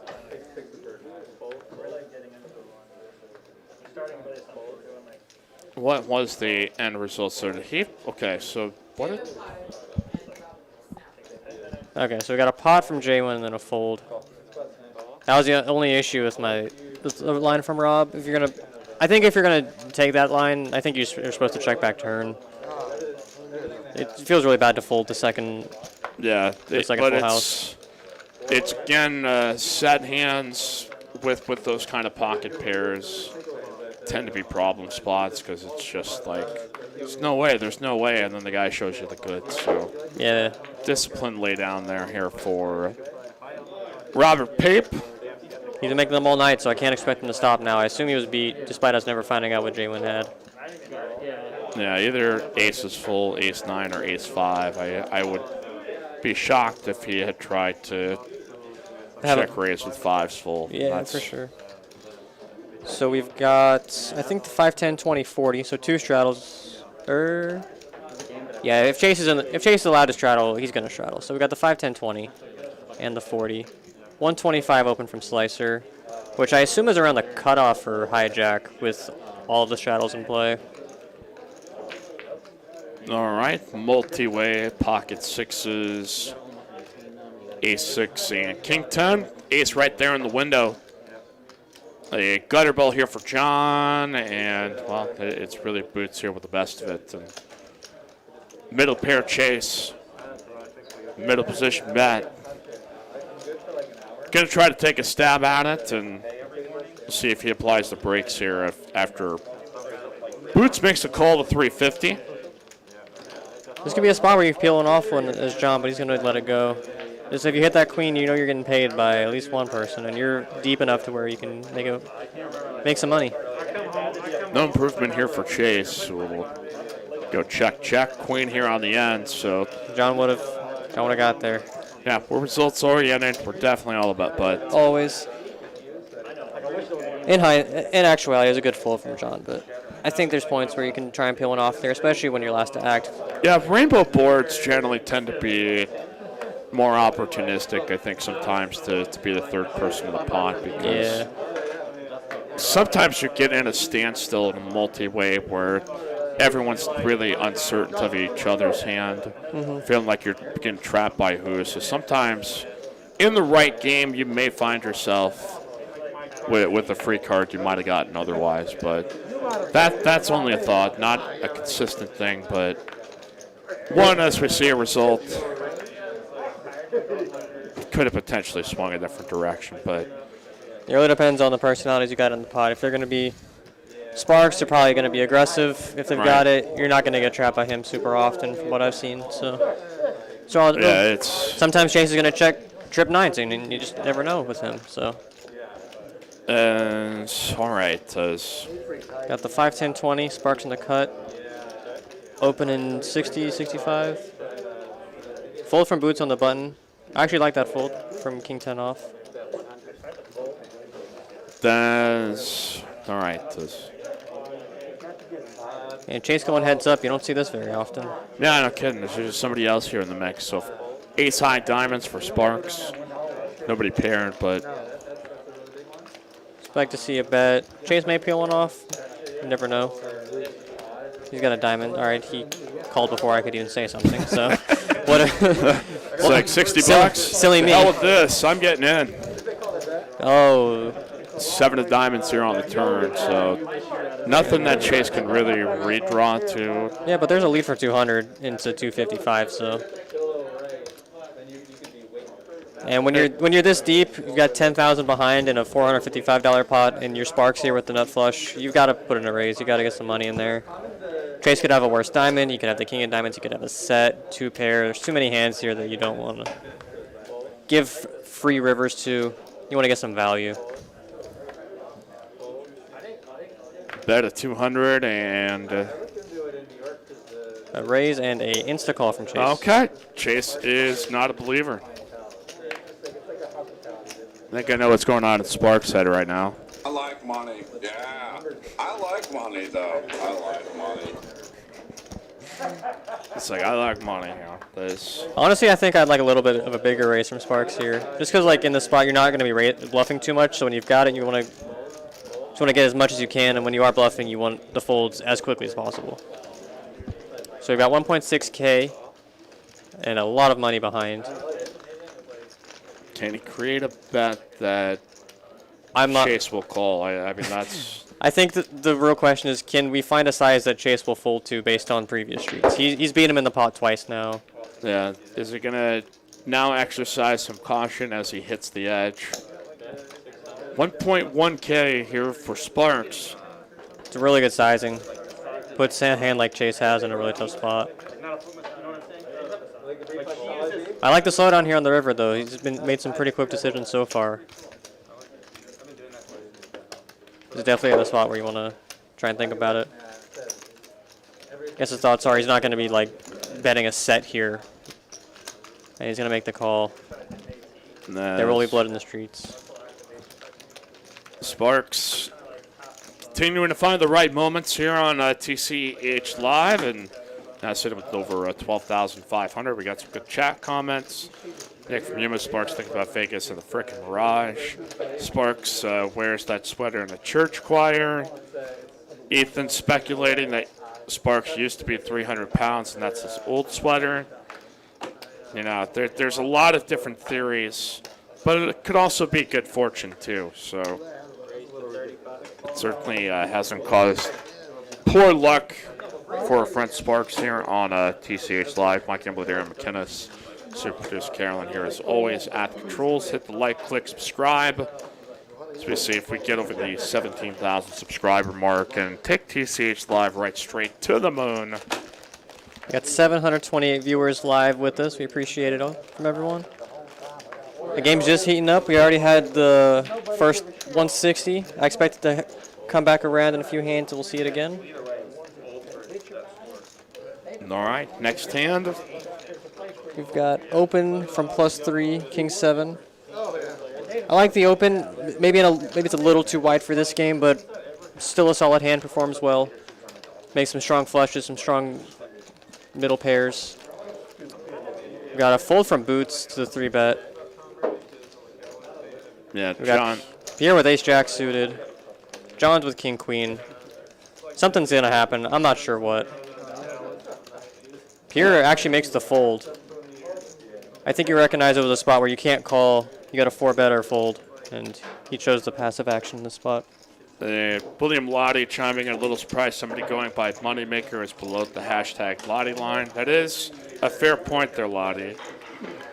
What is the Lottie line? Is it specifically 15% VPIP. It's like the Mendoza line of our show. Yes. All right, 10-6-4. We are going to have a top pair nut flush draw here for Rob. Chase here with queen high spades. We've got a 1.3 after the bet, so 700. We've got Rob all in with top, and then a flush draw. Can't expect anything else. Chase is drawing almost dead.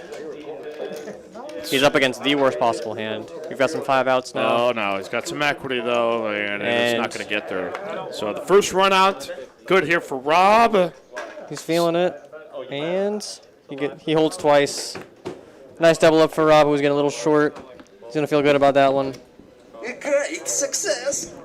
My wife, again, just got engaged the other day. Congratulations to our good friend Robert Pape. Congratulations on winning that pot. Everybody has been out here. If you enjoyed Rob's commentary here for the past couple of weeks. And game just getting started. We're getting right to the meat of it here. Chips flying around here on a 5-10 night Monday edition. You can hop along with us here in the chat, and this is about a good time here in the show. Let us know where you are tuning in from. Drop us your location here in the chat. Give you a shout out here on the air. So,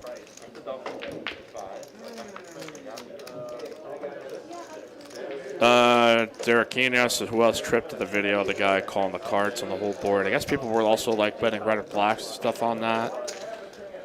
Yeah, that was a little bit spooky. And sometimes you get moments on the felt where people feel clairvoyant, and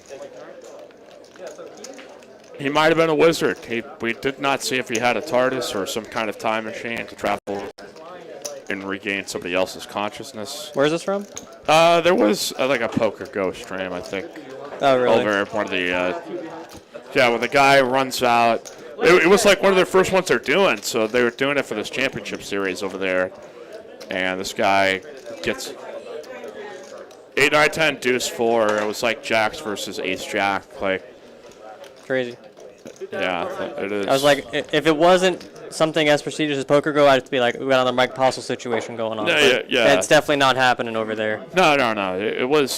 It was clear from just watching the situation that it's like an organic. Yeah, just sometimes you just know. Nonetheless, we've got aces here for Slicer, betting, Chase, trying to find Here. any kind of hand that maybe can peel with. And he's found it. He's got some. Oh, that's. Double gutted now, isn't So it? yeah, it's the gin turn. The only thing better would have been the 8 of diamonds. So we've got some ambition from Chase. This is honestly a really good spot for his lead. Aces, like he's definitely getting called on turn, but on river he can put him in some really tough spots.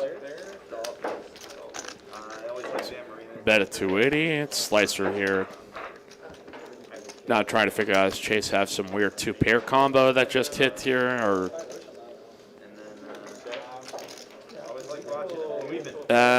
he's going to put in the raise, so this may. All right, that's one way to. It's another nice way to do equity. it for sure. Yeah. All right, hey, we got a $25 super chat here for Jimmy Bluffett. You guys are the nuts for the chat. I think you speak for all of us who can't donate for whatever reason. Thank you, TCH Live in Austin. We appreciate you. Thank you. All right, shouts out here from the chat. Eddie Olenberger, good old Oklahoma. Marty checking in from Ireland, B in Philly. Matt Benjamin out in the Arizona desert. Danny Rose in Denver, Colorado. Raj from Joe Mama. Say hello to her for me, please. T-Rex in Houston. Slayton, Utah. Career, I'm the best poker player in the world. That's not a location. Ensenada, Baja California. And, well, again, if you want to get yourself a shout out here, now's your window of time to do so. And destroy that like button for us, friends. Come one, come all, gather around the like. Bathe in its glory and good feelingness of shooting positive vibes out to the YouTube algorithm. It can sense your love. You may not sense it, but the way that you press it down emphatically will fire up the algorithm to know you're doing this for the good of the game. Okay, so we've got Chase limping on the button with ace deuce offsuit. Got the $40 live from Jeremy. Got Slicer in the mix. He's going to fold it. 4 ways in a limped $40 straddle pot. So here we go. Ace deuce here going to pair up for Chase. And he's got the best chance of it thus far, though. I like the little flick of the 100 in there. It makes it look pretty bluffy. There's another little thing that the multi-way maestro does. It runs good in them as well, so. Yeah. When you play as many multi-way pots as him, he's gonna flop some 2 pairs, he's gonna flop some trips. That kind of makes it tricky to play against in some situations. So, all right, Jim Garrett out in California checking on in Pacific Northwest for Hold'em Hoist. Dallas B and Pittsburgh. Figured that one out. Pop Homies, Miami. Marvick Plays out in H-Town. Greg Adams up from New York. Anthony out in Houston, Texas. Kyle Stevens says, shout out Brian Mullins in Bofa, Colorado. Where's what Bofa?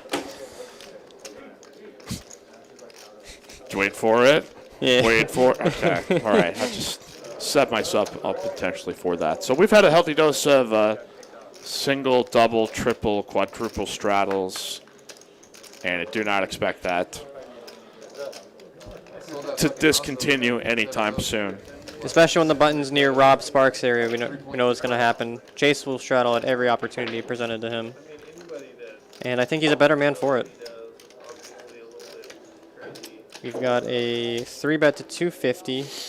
Chase with the inverse of Pierre's hand, going to make the quick call from the cutoff.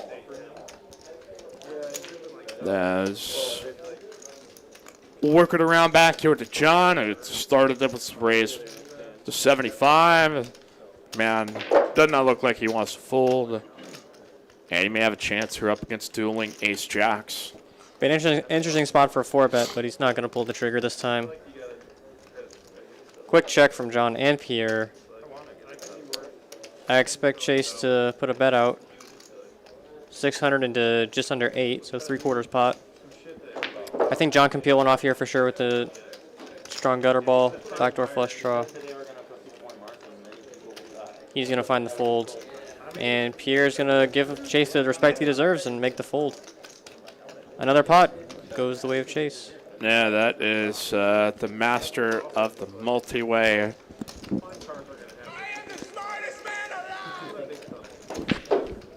I don't know if that's what he thinks, but that's what he should be thinking in these multi-way pots. He's just got unflappable confidence in each of these moments to continue to go out and execute. So, dun, dun, dun, dun. Pretty good comments here tonight. We've had a pretty good chat. Everybody holding down the fort as always. We appreciate you being here. Another Monday night 5-10 edition. As be on the lookout for more specials next month. Again, we've had a free play, I think happy hour. So we're opening up a little bit earlier from 10 to noon. So if you're one of those kind of people that actually likes to get up before 10 o'clock, number one, I admire your courage every day. But two, it's also an opportunity to play some cards here at Texas Card House. So Chase, the real ace king, J1 with pocket fives. It's so weird to see the opens to 35 after the opens to 200 from the straddles. So Sparks is going to peel it off. Chase's 3-bet generally garners a lot of respect. J-Win with the call, just trying to flop a 5, see what happens. All right, ace high diamonds for Chase. J1, though, technically with the best of it. Curious if he finds a peel here. Yeah, it is. It's only one overcard. This is kind of a scenario sometimes players do get kind of roped into. For sure. He's got like backdoor straight possibilities, but he doesn't have the 5 of diamonds, which is a kind of a negative in this spot. You definitely prefer to be blocking that. Specifically because if you hit a set, you're like, right. You could have a flush. So he's going to be in a bit of a tough spot. Sparks here. I assume he's going to find the fold. And he does. No Pokemon blood in the streets.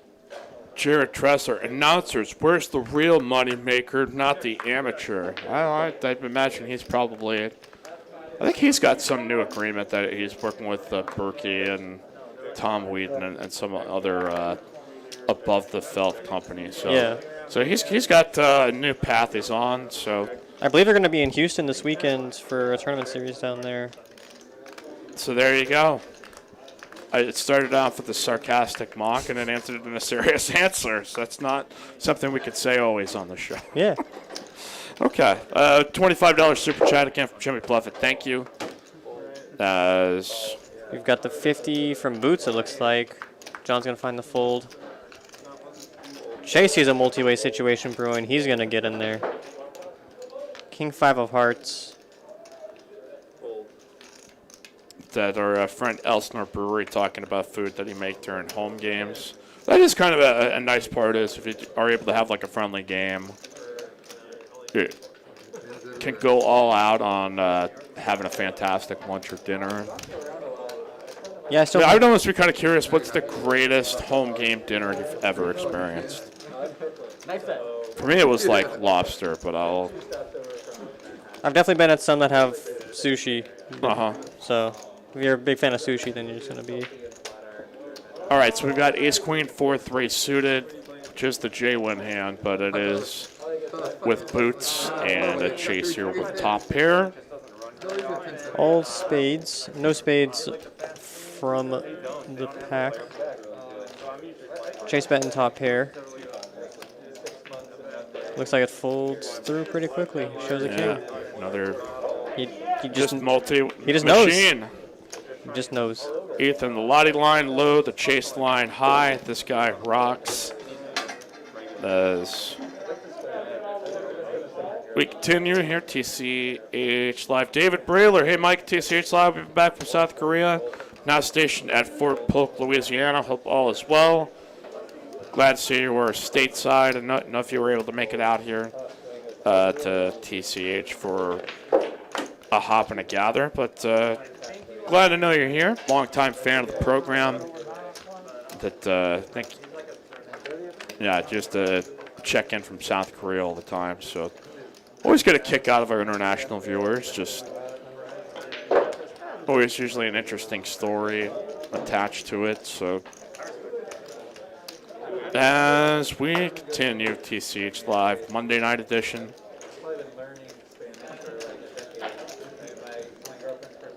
I haven't confirmed the Nimi details yet, but here I've heard some whispers. Ooh. I met him last time. That was what, a year and a half ago? Probably, Yeah, maybe even 2 years. At this point. Brad came less than 6 months ago, right? Right. It came some point during the fall. We had a fantastic stream. All right, we have got Queen 10, Ace 4. Ace high board, and no backdoor flush draws to speak of. I like the check from Pierre. Definitely protects him against some aggression that can come from chasing these spots. I wonder if he looks for a bet here. Yeah. Honestly, I think I would like a check here sometimes as well, just to give people the chance to blast off, but he's just going to bet and take it down, which I can also respect.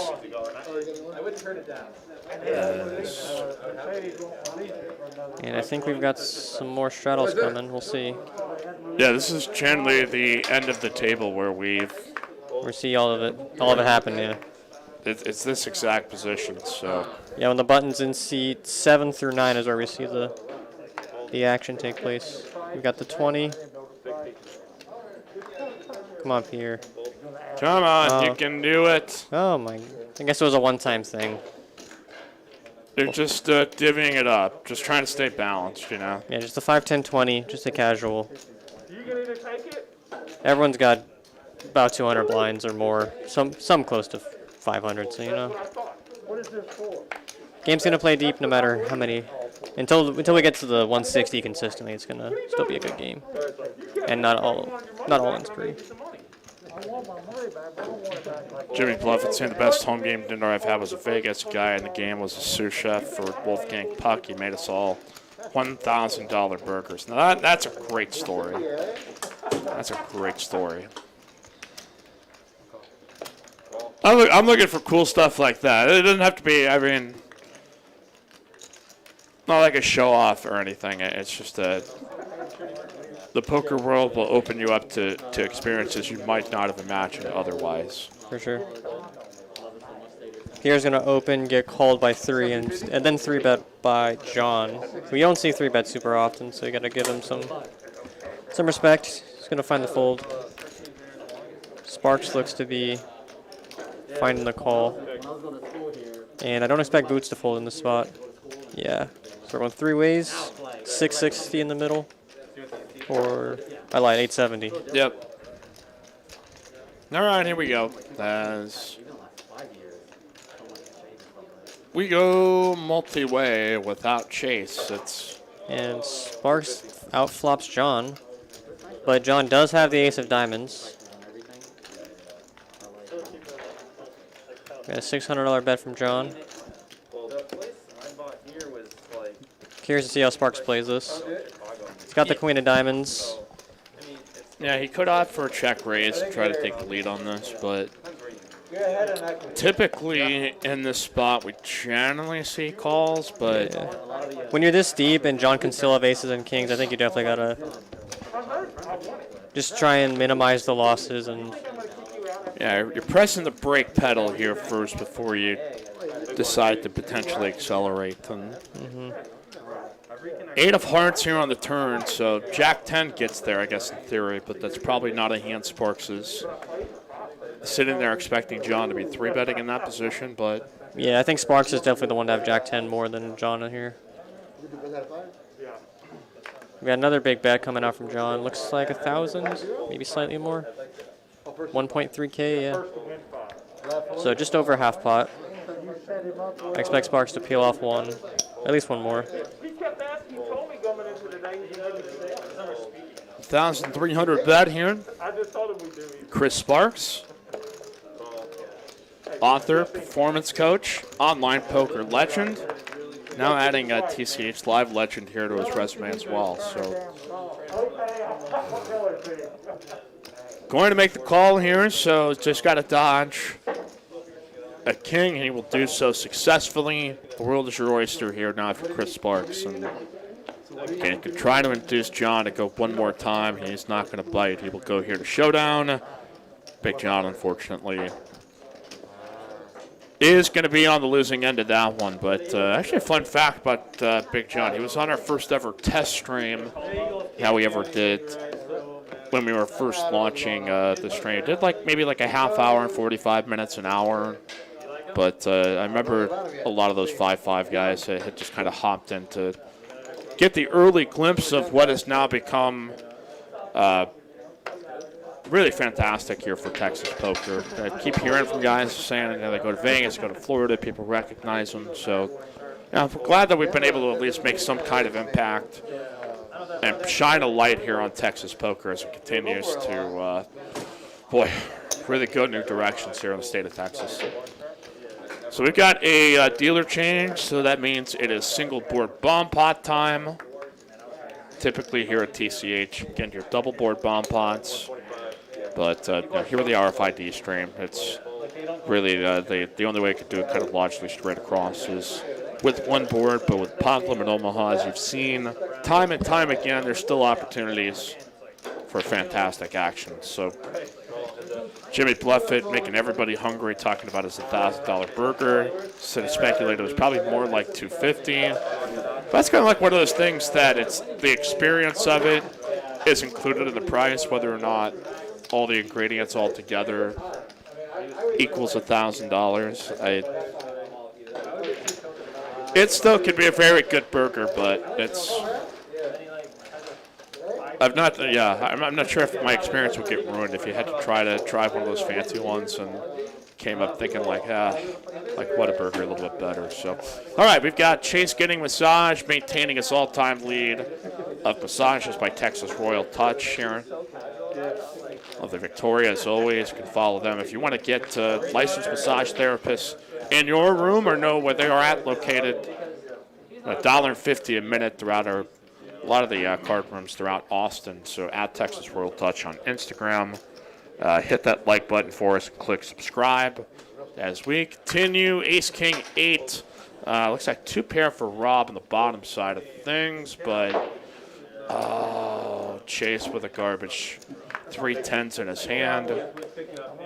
John looks like he's got the best equity at this point with kings and jacks. But no, now that we're getting hand scanned, we're seeing.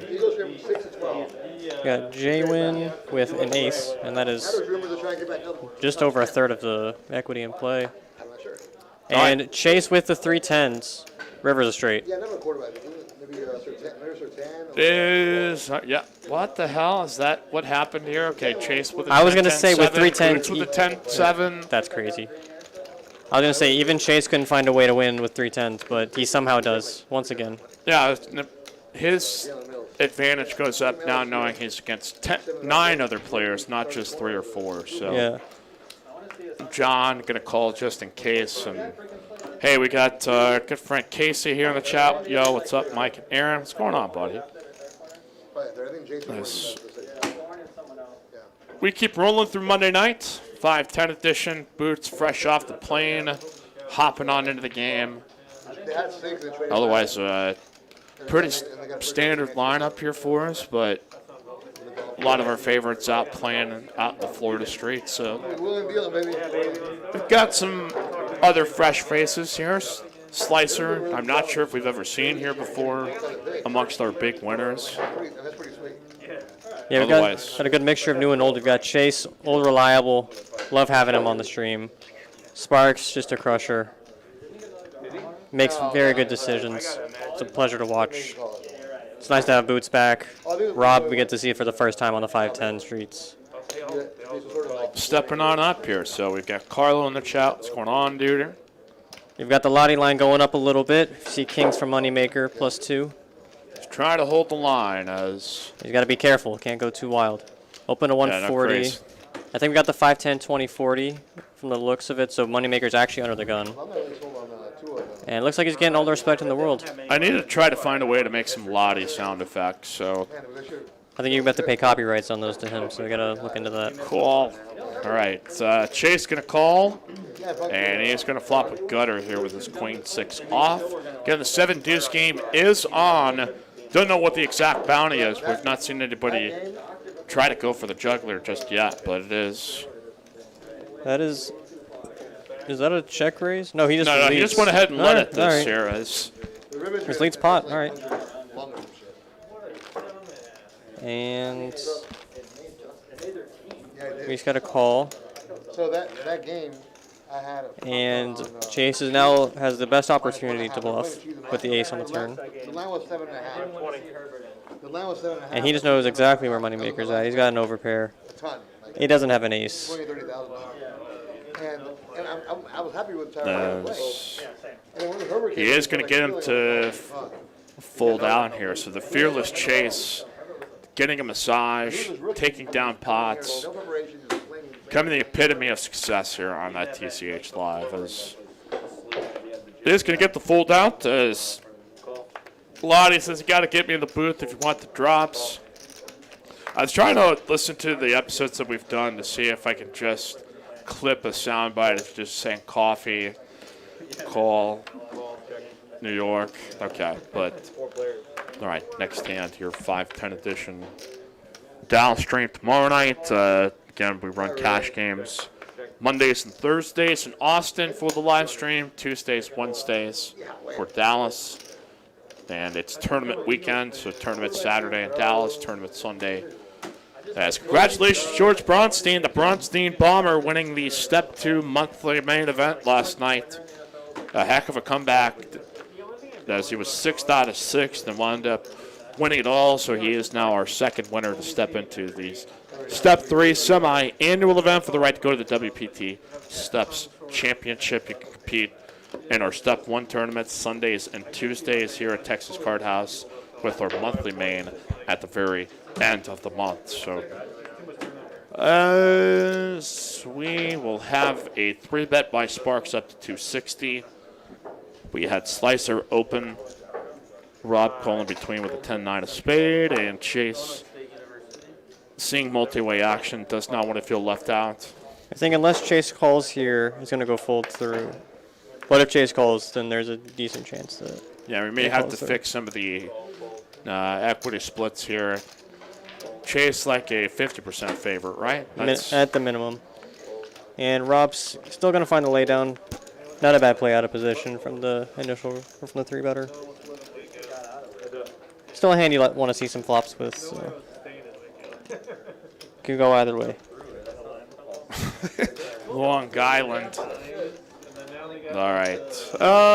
Jack 8-5. Had Rob stayed in between here. Would have flopped an open-ender, but... We've got an open-ender for Chase now, though. Chase with a gut shot. I think Chase now is in the lead, at least in the head of Sparks. This is a very good board for Chase as the 3-bet cold caller. And Sparks going to let it go. Owen in the chat saying can't wait for that Wednesday free roll. Hashtag broke boys. Thanks. Michael Yang, $5 super chat. Thanks for always providing great content. TCH Live. Yang from UT says, what's up, Aaron? I'm enjoying stopping by on streams and watching you play. Thank you here for the super chat. We're all now members of Yang Gang. Thank you.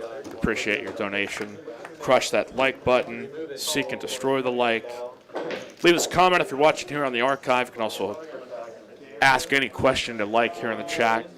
Join the discussion here with the chat pros. And another fantastic Texas Poker Monday. Like and love here with Aaron McKinnis. I think I haven't played with Michael Yang in a while. He was one of the first people I played poker with when I was coming up. And he decided to fork over $5. So, you know, that makes him even more special because he did it. It's $5. That's all you have to contribute to make a poker commentary happy. $5 a day. Okay. Moneymaker opening here under the gun. Shay sees a multi-way pot. He's in. And oh, I lied. His head's up. He just sees a pot. He's in. It's like, come on, let's go. Where's the flop? Has Got a backdoors in the C-bet. gutter. Yeah, nothing here for Chase. So it's- He decided to save his magic for another flop. yeah, once we get a little bit more players out there, a little bit more money out there. Matthew Ace has put some respect on my chat pro game. You gotta really bring it out here in the chat streets before anybody will put a little love on your and respect on your name. Got a lot of chat pros, a lot of competition. Got to make a name for yourself. You got people that have been here for a long time, have put their reputation on the line every show, providing me cheap laughs, interesting fodder, and sometimes a worthy distraction here. But let's keep it going here. 5-10 night. 800 plus viewers. Share the link. Get the good word out here. Let's see if we can get over 1,000 this evening. We'll find awesome people watching Texas poker. Just the 5-10. So we're going to have a standard open to 35. Seems to be the table average. Have you played any of these games like this, Mike, where it goes like straddle consistently and then non-straddle? Have you got any thoughts on how you adjust, or is it just kind of go with the flow? So take me back through that again. So it's like played in a game where... So it goes like straddle, double straddle, so you got like the big, like the 5-10-20, or like the Right. 1-2, 5-10, and then you've got other spots where it's just the 1-2. Like how do you stay like in each hand in the moment? I think it's just like you always have to recognize spot and process. Like it's... As poker players, I think as decision makers, you can sometimes have your environment shift your senses in such a way that you're just going to continue on the same pattern over a period of time. And if you have enough, I think, situational awareness to be able to recognize exactly what spot that is and try not to react too soon, so you can kind of catch yourself if you find yourself slipping off the wheel. And if somebody's not straddling, you just ridicule them and call them a nit and try to influence them to put the straddles out. And then you just keep things all the same. But Yeah. ridicule and shame has always been a good tool. Shaming nits since 2020 here on TCH Live. No, all kidding aside. But We don't shame them. We just make fun of them. no, yeah. Playfully, not like... Yeah. We're not going You're after their not families like, or anything. Hey, this guy doesn't deserve to play poker. No, it's just like, hey, No. toss the straddle out there Yeah, for just- the good love of the game. Yeah, so if you're playing the 1-2, throw out the 5 every once in a while. It's not Every that- once in a while. You don't have to do it all the time, just to once to pop up everybody's eyeballs, and they're like, oh yeah, $5 straddle. And it's just, you're giving to the game that gives to you constantly. Exactly. We've Let's- got the 5-10-20. Sparks with aces +3. We've got 2 callers already. Jaywin looks like he has some ideas. Lets it go. It's a good fold. And Slicer's going to complete with the 8-5 of clubs. As people speculated you want to be able to chat and play at the same time. You would not be able to do so because we demand you keep your phones off the table, no headphones. Can't just sit out there all lollygagging with your phone out there in the middle of the stream. That just doesn't look right. So we do not allow that such practice, or at least try to minimize it. But you can step off the table, answer a text, leave us a super chat. Lottie's done it many times. All right, You can always count on Lottie to be in chat, no matter where he is. damn straight. That's why he's a legend. He's earned his platinum status as TCH Live fan. All right, aces and fours here for Sparks. John calling in the hijack. And going to need backdoor diamonds. If he is, in fact, continuing with this. Or did, Looks like a he actually put a small raise into 300. Okay, 125 raise to 3. Looks like a 3-bet from Sparks on the flop. He had a 900. Okay. Okay, that This makes more sense. I agree. I think John's got some better continues here, but I can't fault for the call. Sparks is an aggressive player when he has the right moments. Yeah, 9 is not going to bring on any improvement here for John, but No fear from Sparks, though, on that flop 3-bet. Having the ace of spades is definitely a nice card to have. He may try and slow down here on the turn, though. See what happens. bet by Sparks. 15, yeah. So 3/4 pot from the looks of it. Nice. John's going to make some tough decisions now.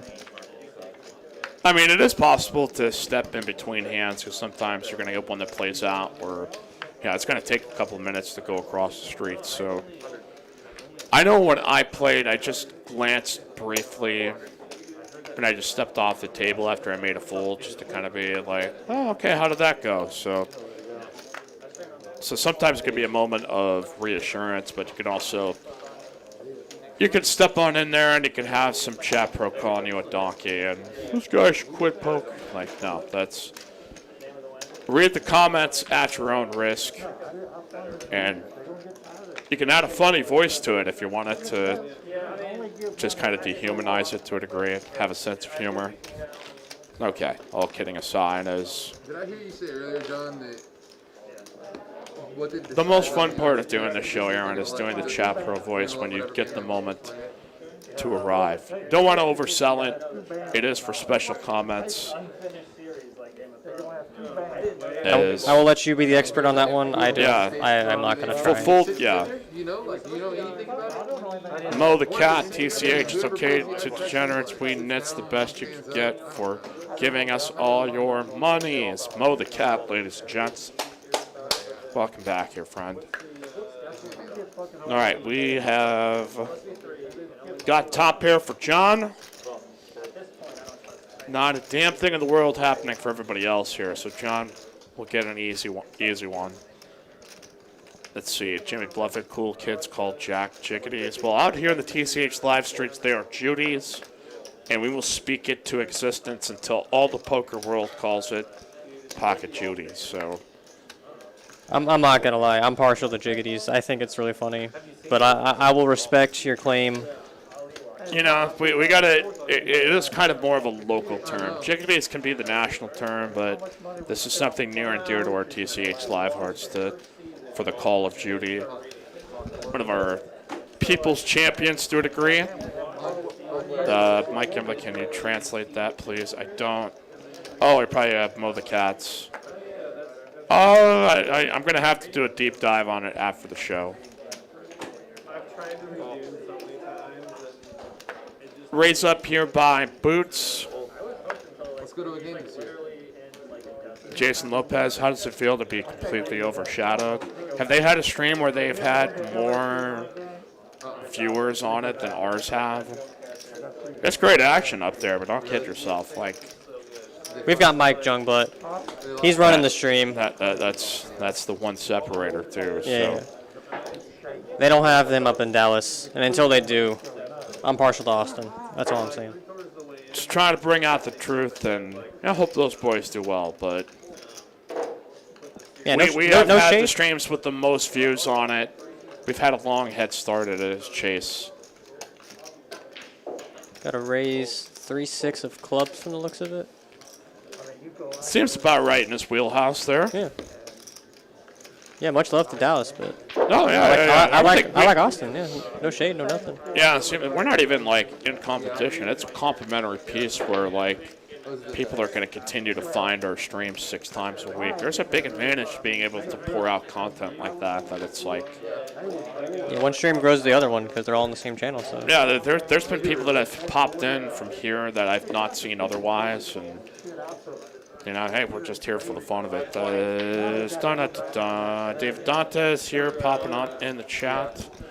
Jason Bender saying Pocket Judy's here to the moon. Mike Kimblett, Aaron McKinnis. Here on our 510 edition Monday. Whoops. Some good old Texas OU.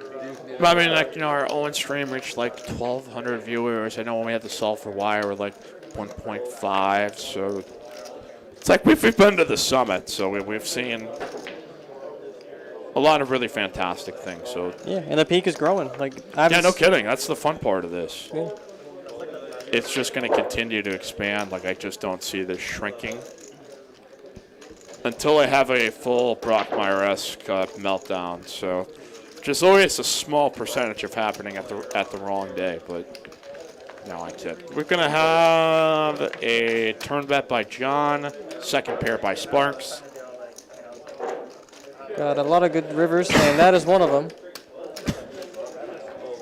All right. Broadway here for John. Sparks with third pair on this board. Backdoor flush came in. I can't imagine Sparks finds the call, especially doing overbet.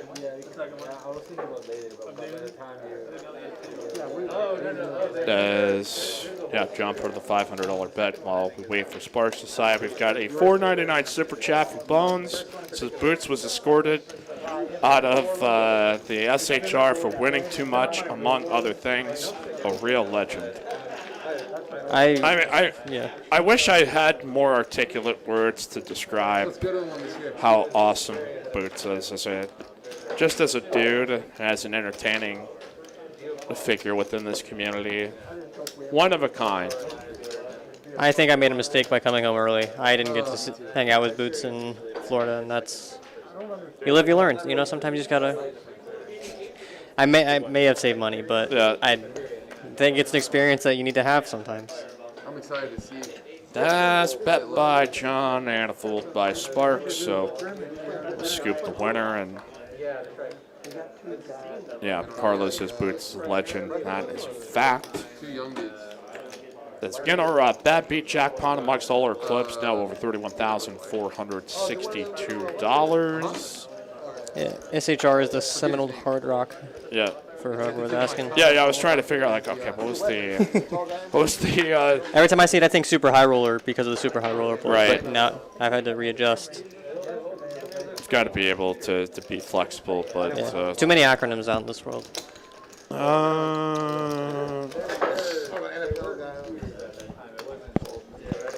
We're right on here into Monday. Aaron expecting to be back. Aaron McAvoy, Aaron expected to be back here Thursday. Try to get Steam Dola back out in the commentary streets, but...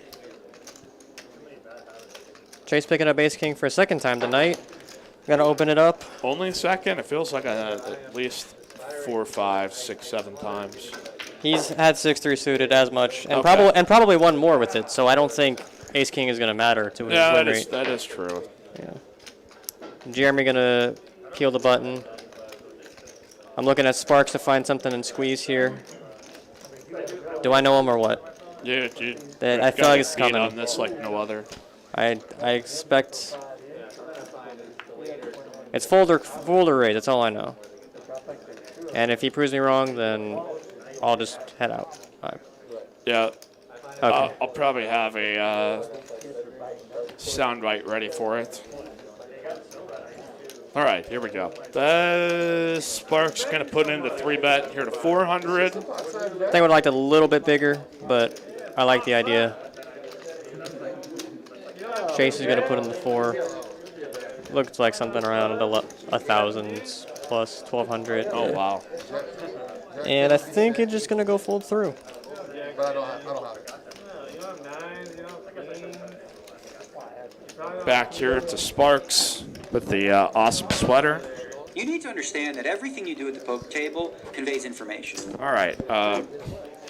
You just have to, I think once the show, I have to get that soundbite in, just once. I wholeheartedly agree. It's always worth playing as Chase going to take it down. Jeremy Barber. It's a little dark, but as we continue. I mean, decent night for us. 800 plus live viewers, 166 likes. Come on here. Rookie numbers out here. Maybe second year in the league kind of numbers. Not quite rookie, but appreciate you punching your ticket into the show by destroying the like button. This will continue as we do each and every Monday.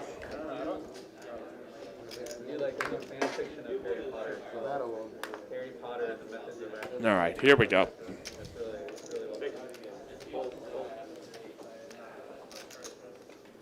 All right, Jimmy Bluffett putting out the Kentucky Derby stuff out there. I looked at some of the odds. I know nothing about horse racing. I just know I do love the names of all the horses. That's all right. Boots here with a wheel draw. John with second pair, and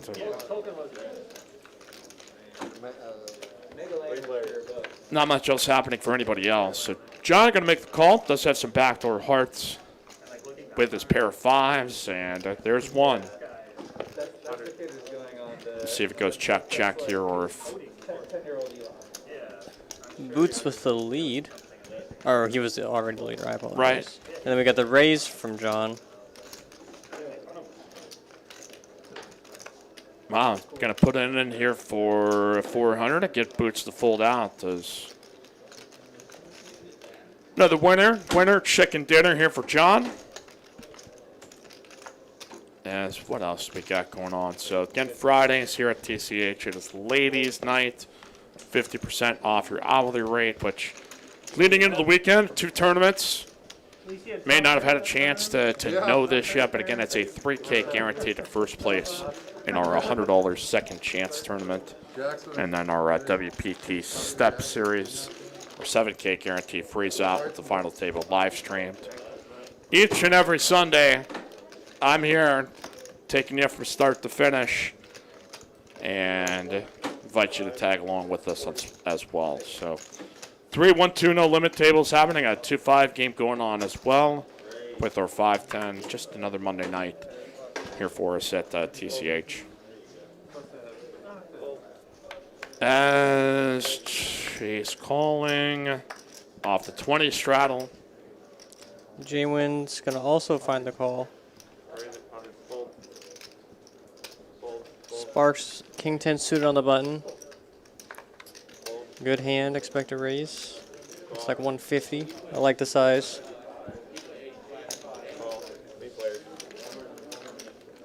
John's going to find the call.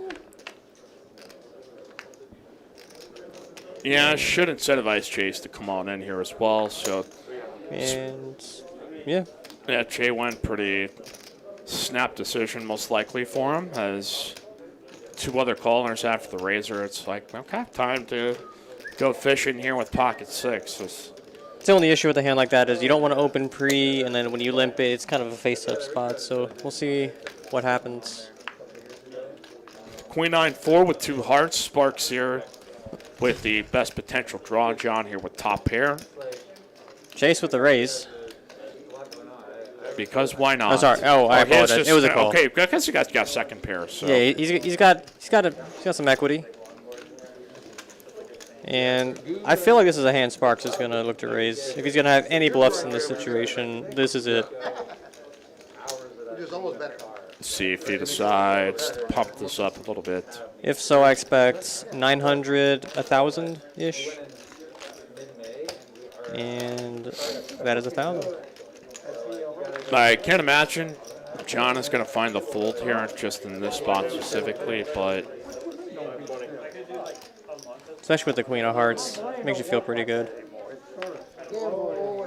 It'll probably get chased out of there. Oh wow, he finds the fold. yeah, good big enough sizing here that Yeah, I think Sparks did what he accomplished with that raise. I said good fold by John. I don't know why. I guess I just assumed that Sparks. In this spot, usually has ace queen. He's got aces. He's got kings. right. This is the one spot where he finds the bluff. As we continue here at TCH Live. Again, we've, if you're not aware, I believe the 7 deuce game, if anybody is able to pull off the bluff, can be paid off. I've not seen really anybody with 7 deuce or in a position to be like, I'm going to try to take a stab at it yet. So we'll see if that'll materialize at some point here in the game. I think I saw it once early on, and they weren't having the game at that point. But I've seen the consistent 5-10-20, so they got 5-10-20 with the 7 deuce on. Let's see some more action.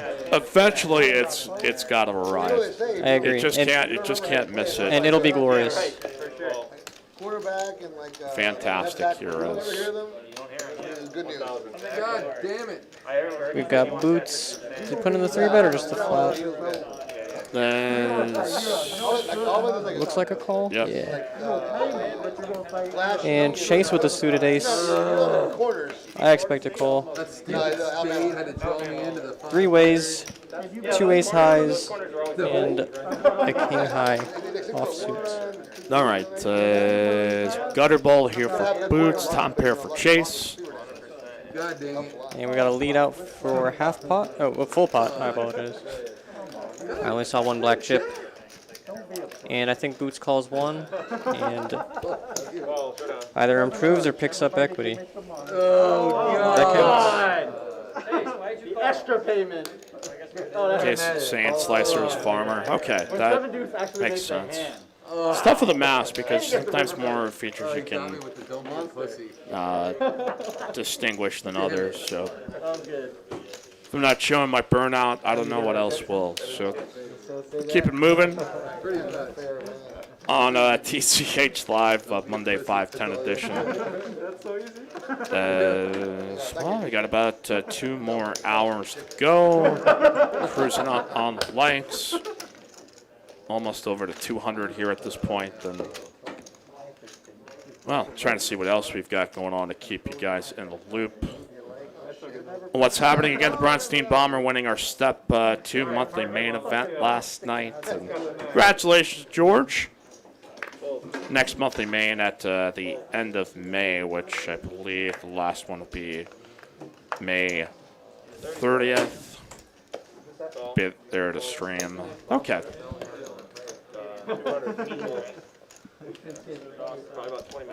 We have got Moneymaker opening, Jeremy 3-betting.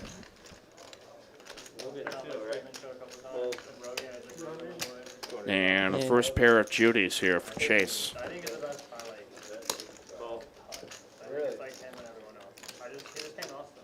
And we probably will see the 4-bet, and we'll just see it, how large he decides, or is he just going to flat here? Okay, yeah, I was going to say, I would be really surprised if he just called here. 50 on. Oh, Jeremy's gonna find the flat in position. 1,000 wasn't enough. I actually like that. Oh, I thought that was a jack. It's the king in the window. Yeah, that is man's pain there. As Chase does have a gutter bowl here to a 10, but That's full pot. I think this is a spot that I really would prefer to check, just because whenever Jeremy continues here, like the worst hand he has is 10s. You're already beating that. Everything else is a better pair or a set. It's really difficult to be ahead in this situation. a beefy bet over here to Jeremy.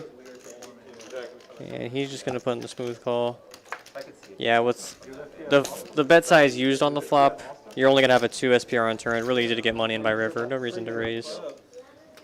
Only concern now is there's no clubs. I'm not gonna lie. I don't know if Chase is betting for value or he's bluffing, or a combination of the two. Chase himself might not know. He just says maybe this works. He's going to come out big here for 2.3K. Yeah, he's just putting pot. If we're, it's for against Jeremy's specific hand, it's a very good bet. He just has the top pair on a very connected board, flush coming in on the turn. He's got no clubs. And he's pretty much put the decision for all of his money at this point because you can't really call here and have third pot on river. What do you think we're ranked?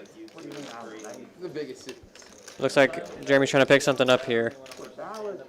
Chase, ever the conversationalist. Obliging. Yeah, And he finds the Chase never takes his foot off the gas, and all gas, no brakes. It's gonna Not work. just a slogan here in Austin, it is here for Chase. As Jacks take it down. What can we say? Jiggities, Judies, somebody here in the chat, Kevin McCormack, please stop calling them Judies. Hey, please stop trying to tell me what to do.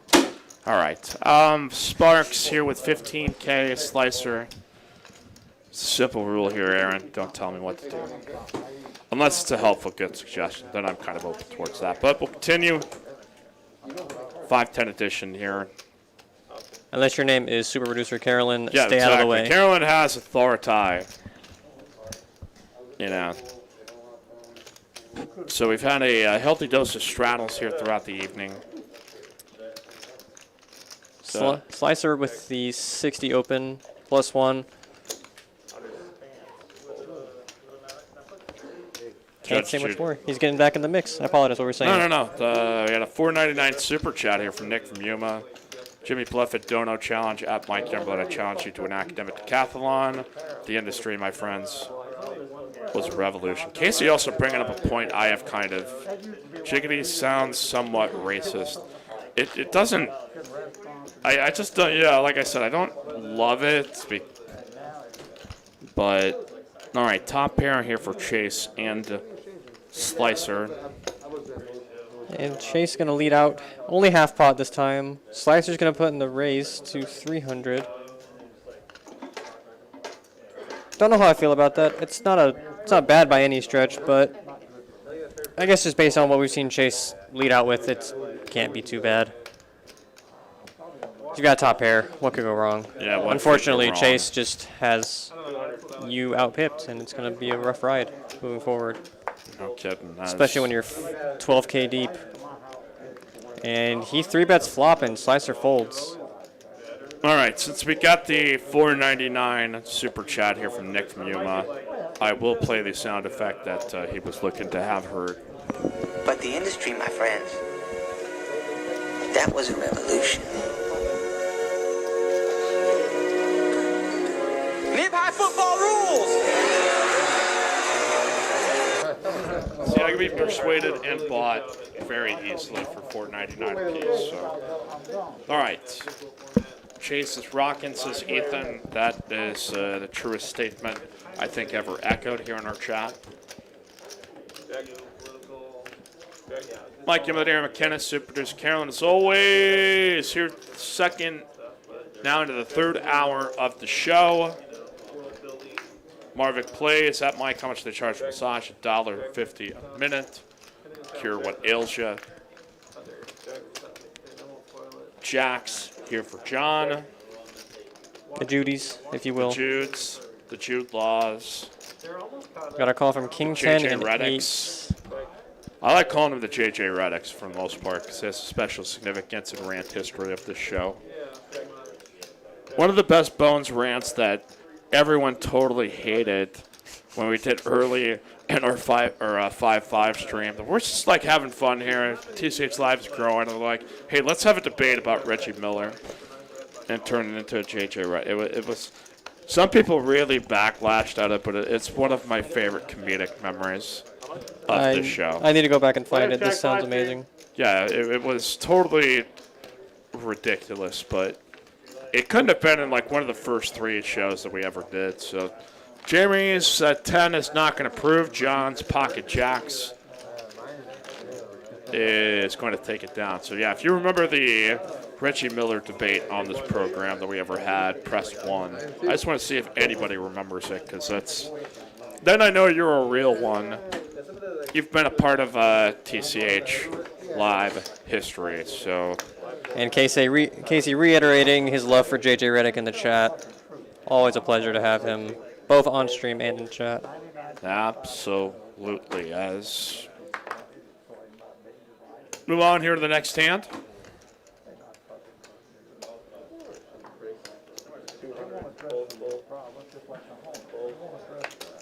I want to see Jaywin and Rob go at it. I feel like they've been pretty card dead. Yeah, we have our first sighting of the 7 deuce. Here we go. This is what we came here for. We got the 125 open. Oh my God! Okay, it's happening. Everybody stay calm. What's the procedure, everyone? What's the procedure? Stay calm.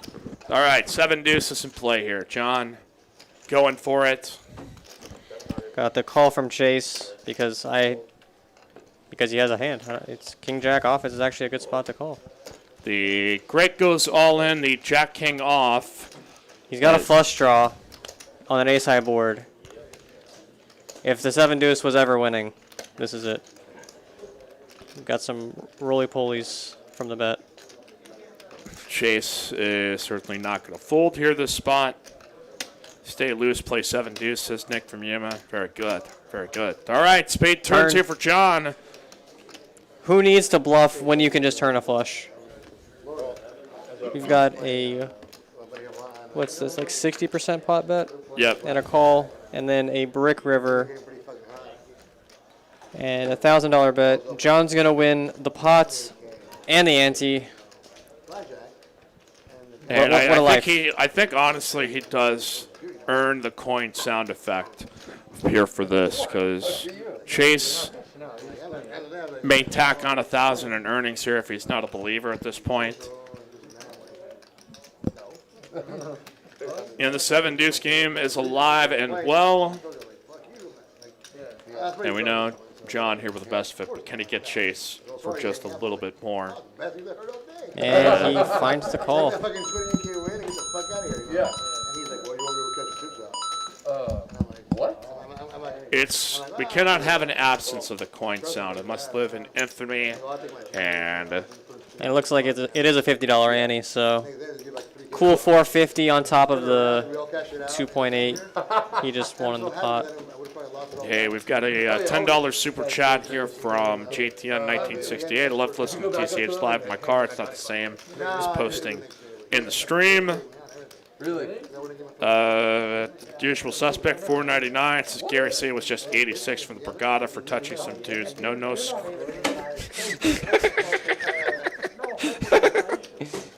Yikes. Okay. All right, that's funny, but we appreciate the super chats, conventional or non, otherwise. But all right, almost over 900 viewers. Let's keep climbing the summit. See if we can get over 1,000 here this evening on that TCH Live Monday edition. Shout out to all of our friends. 7 Dewey here for the win. Yes, Carlo, that is 100% right. So our first instance of the 7 Deuce game. Joseph Stan, shout out to the dealers in the commentary. Thanks for the action. Thank you. Thank you for chiming on in. We've got a 3-bet from Chase with Queen Jack, a hand I'm partial to. I enjoy aggressive actions with that hand. We got a call from Jeremy in the big blind. Boots, the initial raiser, is going to find the call, and John's going to let it go. 3 kings out the deck, so I expect to see the king on the flop, obviously. All right, jack high flop. Chase with the best of it.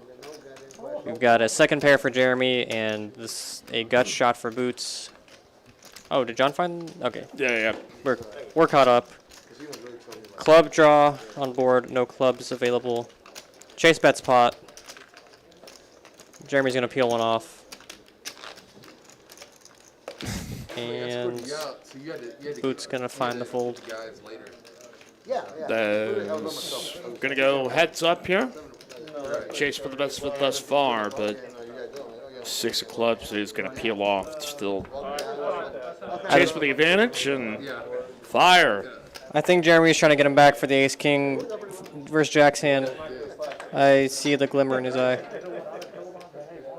But Chase wins once again. Does Phoenix soundbite? Y'all clowns really don't read those messages before you read them out loud, do you? I briefly view it with my eyes, but you know, as soon as I saw the first sentence, I'm like, I just want to laugh, man. All right. As we continue Monday night edition, appreciate you all here for the super chats. Yeah, you can take a breather here if you need to. So, all right, continue on now here with the $50 straddle plopped out there by Boots. Again, off the plane, there are speculation perhaps he was given a heave-ho from the Seminole Hard Rock, which I don't care, is absolutely hilarious. So, DJ Red Light Tamale, thank you for the live poker from the great state of Texas. Sounds like a cross between comedy open mic night and AM Friday night football. Good luck. Yeah, it's somewhere kind of towing that line in between. So try to find something that will not make you laugh and not have a monotone voice that being put to sleep. And that's just kind of the experience of trying to accentuate the moments. We do know it is poker, so try to weigh our enthusiasm appropriately. But there's always fantastic moments of gold wherever you can find them. As John gonna limp here with ace queen, looking for somebody to trap. Boots is not gonna be that man, as king deuce will check it on over and ace queen will stab at it. That is that. Very simple, very easy. As Casey, can someone tell Jay when you can use those plastic discs for betting and raising? We'll see if we can get a memo out there to him. It is unknown secret of the game sometimes. You can use that. So. Got some backlash. Gets Nightbot. Nightbot not nearly as sensitive as it used to be. It used to really put the clamps on, and it will still kind of get people that have too much capitalization, which is unfortunate, or an overexpression of emojis. But it's a group show here. All right, 25, 25.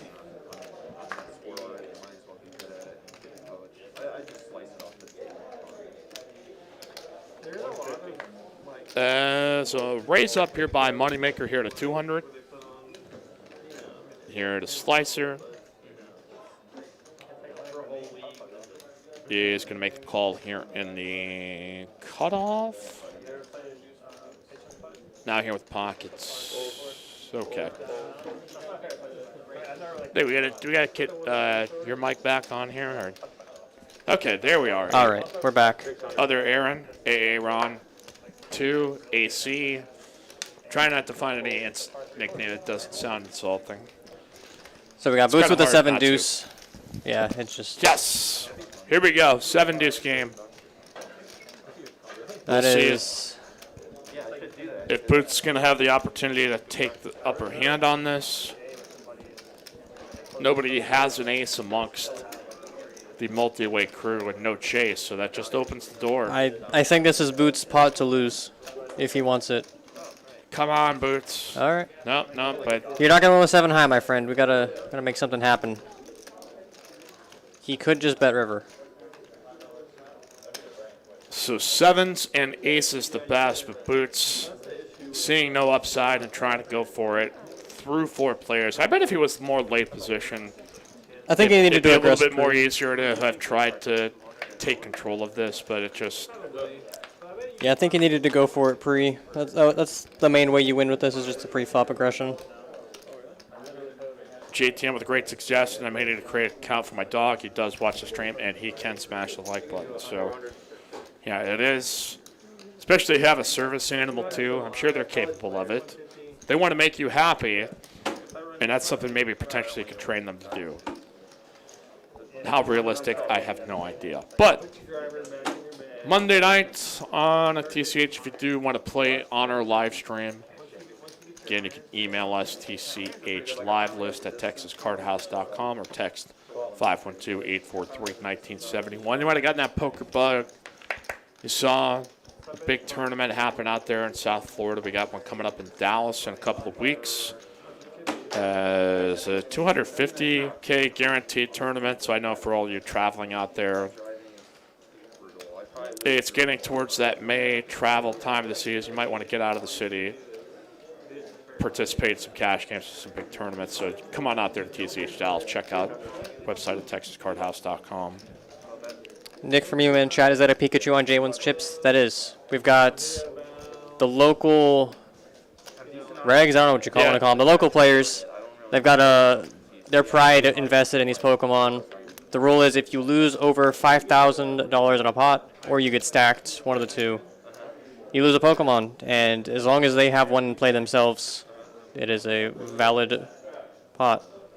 Yeah, Sparks now putting it in a 4-bet out of the small blind with ace-queen after Jay went 3-betting with pocket 6s. A healthy enough sizing as... I think they're deep enough that J1 can peel this one off. they should have like 7 or 8 pots behind. It's a little less than optimal, but I think Sparks is wide enough here that you can try and make it happen.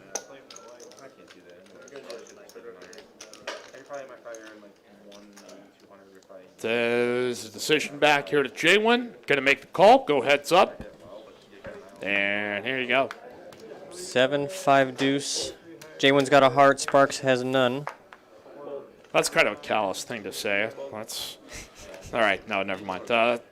It's a battle of the Pikachus. I think that's the real storyline here. That's really where the gravity starts to lean, because does Sparks go for it here, or is he scared of losing his Pikachu? I think he hasn't pressed it, so he is going to c-bet here out of the spot. We'll see. Like a small c-bet. It looks like 600.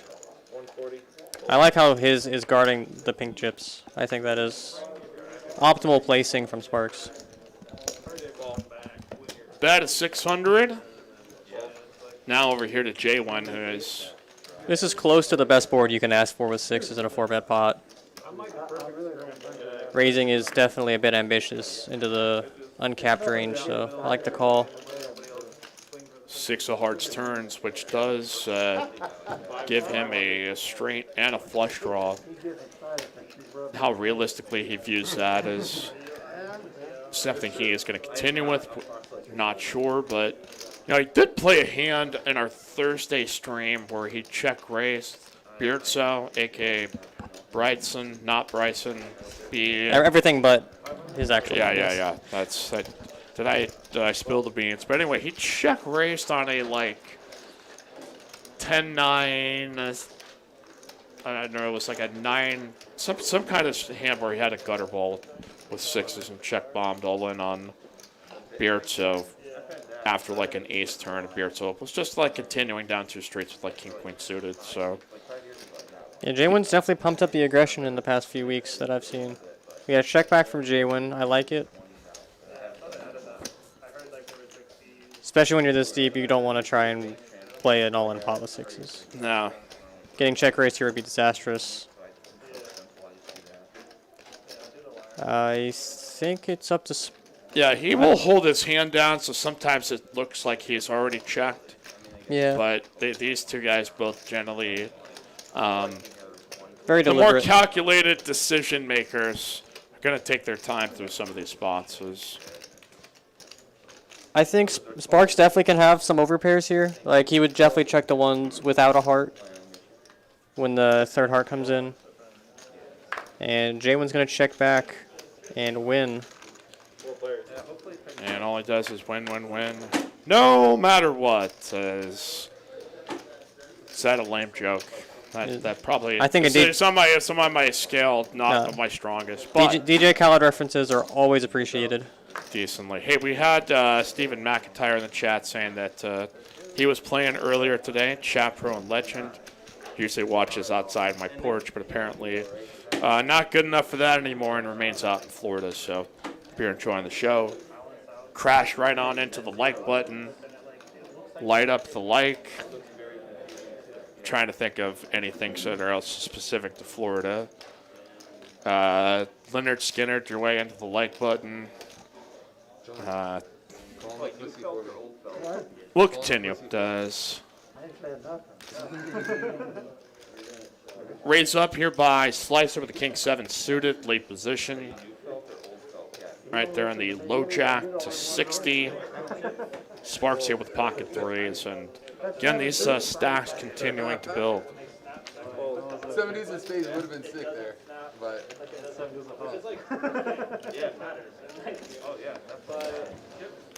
All right, John here in the mix with 8-6 suited. We're going 3 ways here. As aces and 3s here for Sparks. Slicer, the original pre-flop raiser. Gonna gently place down a bet of 60.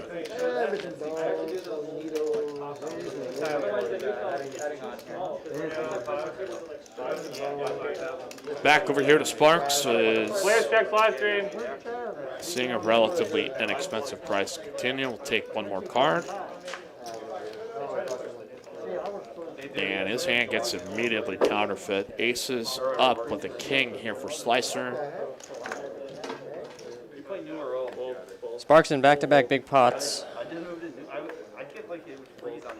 Or I guess back-to-back pots. I don't know why I said big. As He's now counterfeits. Does he ramp up the aggression? could he feel like he's betting into a trap here in the spot after... Sparks been pretty sound instinctually as of late, and he recognizes the time to turn it on up. And we'll go scoop the pot. John Laputo, hello commentators. Love the stream, watching from Bel Air, Maryland at 4 weeks in my dune job at my local casino. Work the graveyard shift. Brace it as much as you can. You will witness life on the edge, my friend. Don't let it dissuade you. Keep loving your heart, the spirit of the game. For as long as you can handle, and if you love this game like we do, hit the like, click, subscribe. I'm feeling like we should get over the 17,000 mark, but it's usually like right after the stream when we start to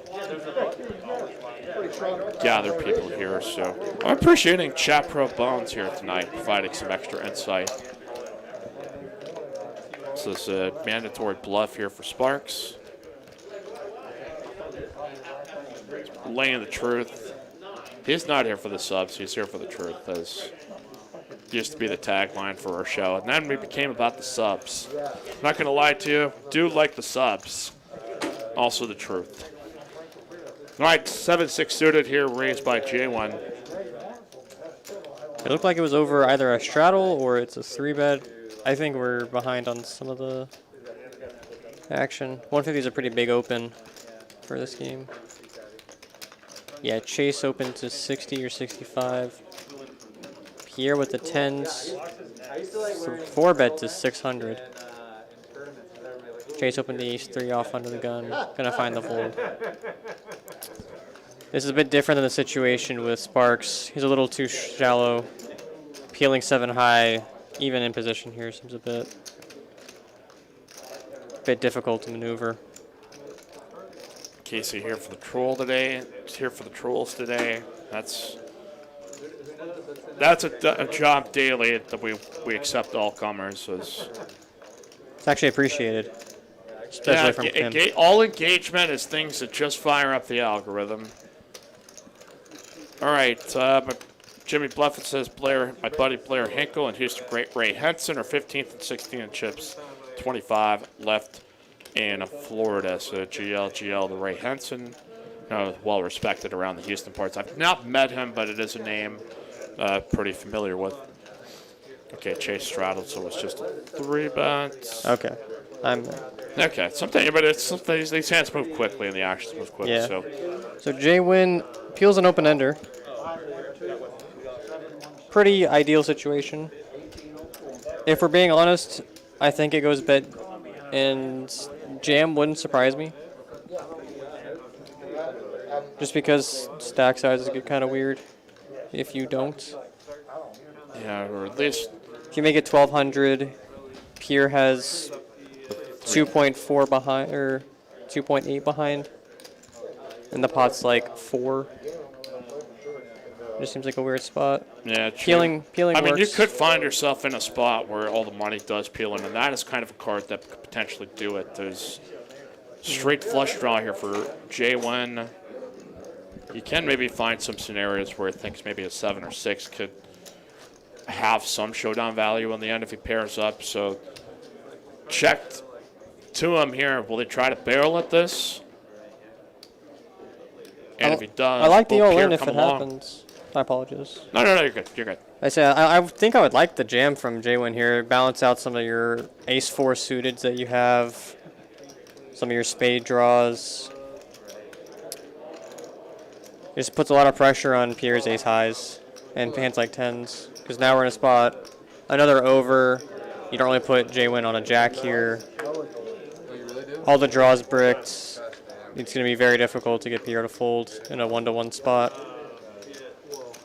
Yeah. Yeah, we're going to go check here on the end. Yeah, I would have been interested if he maybe tried one more street if he would have been able to get it through. It would seem unlikely, but... So he set it up perfectly to a 1-to-1 on river, so it looks like that was in his mind, but I think it was just too poor of a river for it to play out as he anticipated. Continue Monday edition, 5:10 at Texas Card House in Austin. Again, you can follow us at tch.atx. You can follow me at HoopsMike on Instagram and Twitter. Usually try to have some substance, or just generally it's just stories from my dog because I don't have a life, Aaron. I'm figuring this out. Like, I just don't do anything. I go hang out with my dog. I do these broadcasts. I do sports games. And then I agonize how tired I am, and I go, man, I've got to figure this out.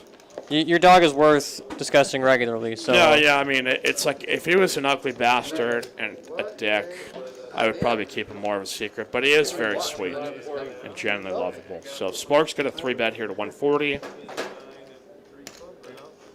We got the Judys back at it again. John's going to cold call ace-10 on the button. I think Chase is going to pull off another fantastic symphony for us. There we go. The multi-way master Chase here with the Jack-King off. Oh, he's going to 4-bet.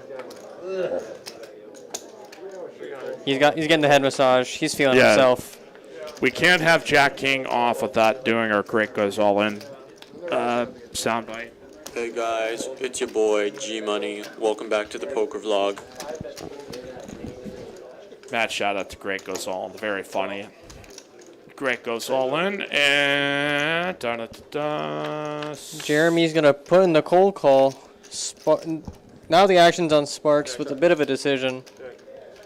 Chase's raise looks extremely strong.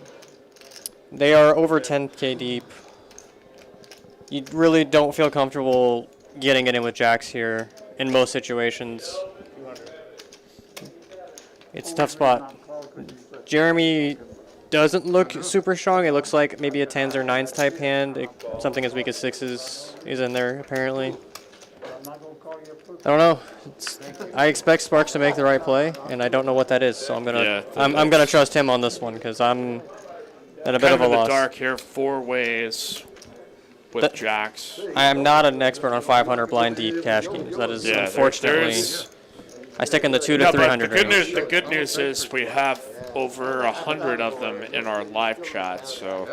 All right, guys, what do we do? Yeah, come on, chat pros. I should have just turned my kings over. I felt like turning my kings over. He is just going to call. So. And John's going to peel it off as well. You've got 4 hands to the flop. King high. Chase with the best of it. Of course. What a surprise. What a shocker. And if it goes bet, fold through, I wouldn't be surprised.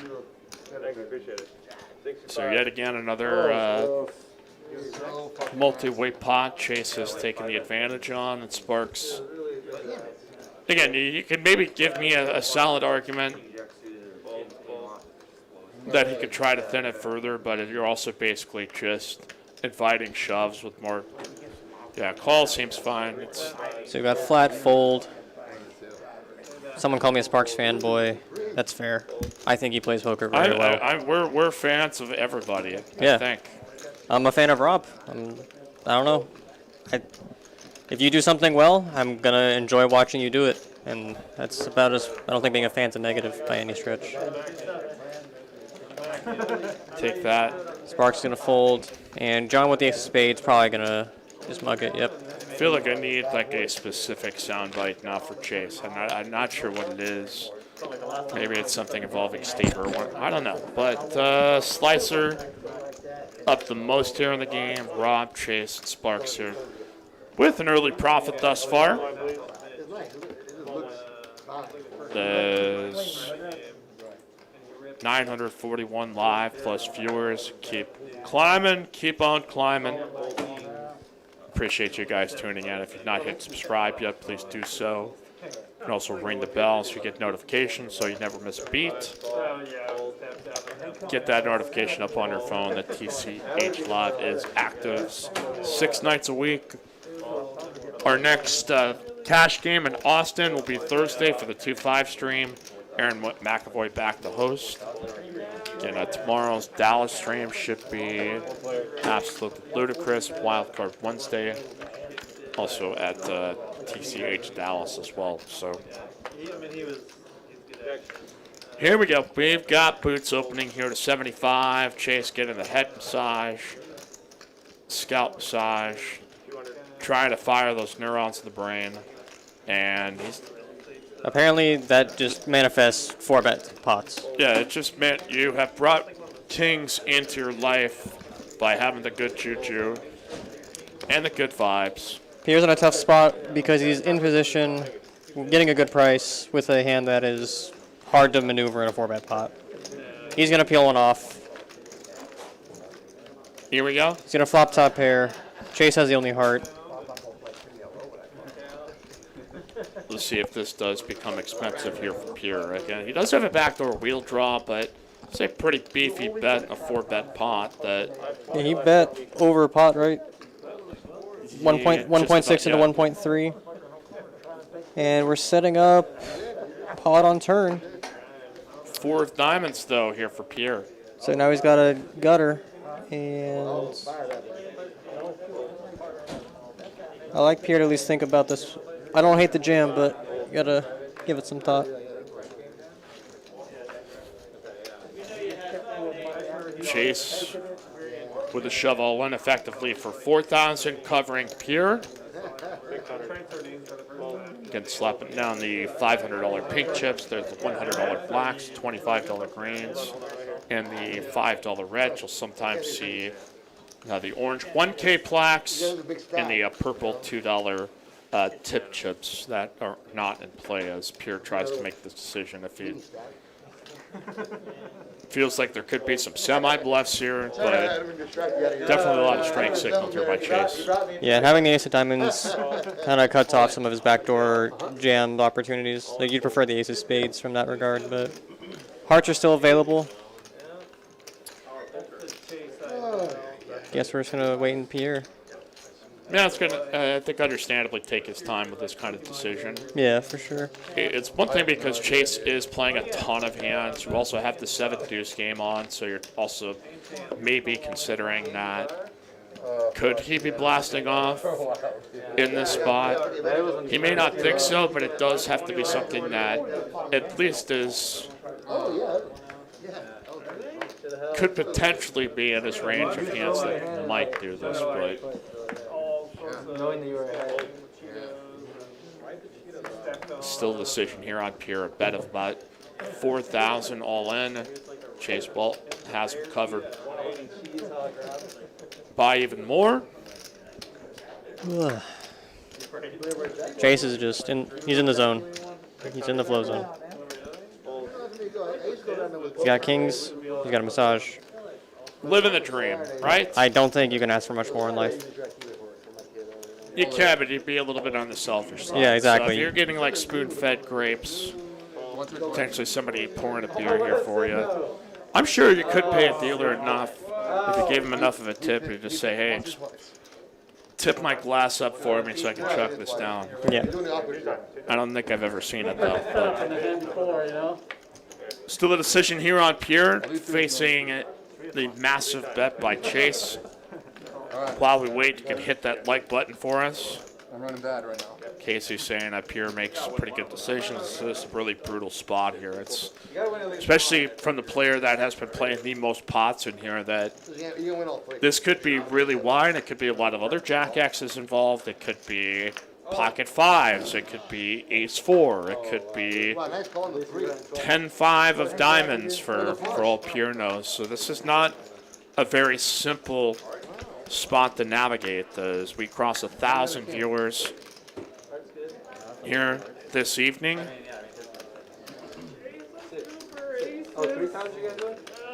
And Pierre's going to make the call. He is far behind, but we'll see if we opt to run this once or twice. Needs a 5 or an ace. It is going to be a jack. Wow. Hey, oh, God. He made it at the end. What a a river. nondescript jack just scoops Chase there. Oh, criminy. Pure. Wow. Oh, wow. That's apparently you could ask for a little bit more as Chase, and it was just to hold, apparently. Oh, wow. That's unfortunate. I think Chase played that hand very well. Yeah, Obviously he had to kings, fade a little but bit yeah. on the end, again, an ace-5 or jack, and when it rolled over, I didn't even recognize it right away as a card of consequence, but it's... Can't imagine that being an awesome feeling here as Chase going to have some ship some chips on over there as massive pot here on the evening. And, I mean, his image is what allowed Pierre to call with not a ton of equity, but the poker gods striking down with a massive jack here on the river. So Mike Yumblett, Aaron McInnes, hit that like button, react with us here in the chat. Good criminy, that is one of the sickest hands we've had of the evening. So still about an hour more to go. So right there, what you put Stephen McIntyre cue the Owen Wilson. Wow. Wow. Wow. Wow. All right, the $20 and the $40 double straddle.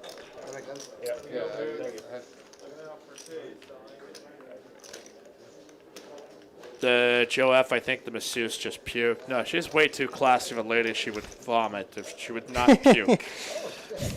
And she would do it away. Yeah, she would not do it in view of stream. No, no. So we've got Chase with the 3-bet. Big fan of the Queen-Jack aggression.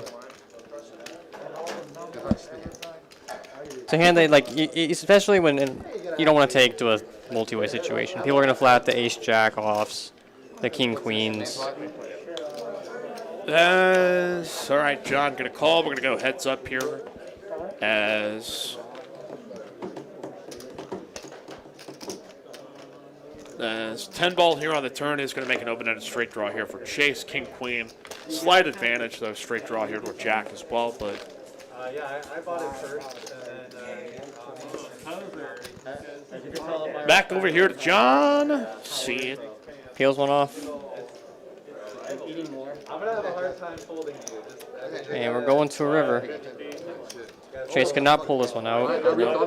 King, Queen, going to hold here for John. This game continues to get more bonkers. I think if Chase hadn't just lost that pot, he wins this one 100% of the time. Yeah, he's really got to invite more action, and like he's the master of the multi-way, so he's got to realize that being heads up is just screwing with all of his equity splits. He actually loses it when he becomes heads up. Yeah. It just he loses that edge with the poker gods, but he will survive. He will live on, and we still got plenty of live stream to go here this evening. Mike Yumblett, Aaron McInnes here with us as... All right, let's keep it going. Rob waking it up with ace-queen under the gun. It's nice to see him back in the action. It's been a dead hour for him. Yeah, we've not seen... It started off getting all the hands, I think, in like the first 30, 45 minutes or so. Kind of went through a cold spell. Now back picking up some action. And Chase here with the 8-5 of spades, and just had to take a gruesome pot, and he says, let's raise it on up. Yeah, right. 325. We're still talking about that Pierre. Jeremy with the 4-5 suited. He finds the fold. Rob's now a bit deeper. He's got 3,000, and he actually finds a fold too. Yeah. Bit tight. It's hard to play out of position. I understand it, but yeah, it's a really unpredictable spot because you know he's going to be firing chips there if you checked him. Yeah, so you're not realizing your equity. You're going to have to pay for every card you see. So that's another dynamic that does get introduced in some of these deep stack games. So again, join us along here in the chat. Keep hammering away that like button here, boys and girls. You can also hit us up here with a super chat or super sticker. Want a special shout out here on the live stream, as many have tossed in their $1.05.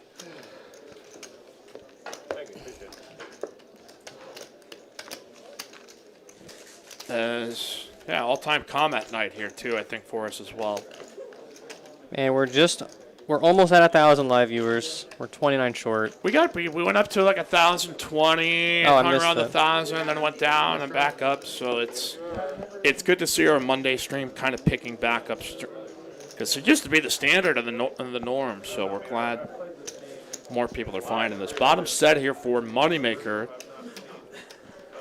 And Chase just going to open fold his hand here in this spot. Live 300. Is going to be Moneymaker leading at this, and I think it'll be folds. John Zalen with the opportunity to peel with the backdoor nuts. And nothing. Not a zilch.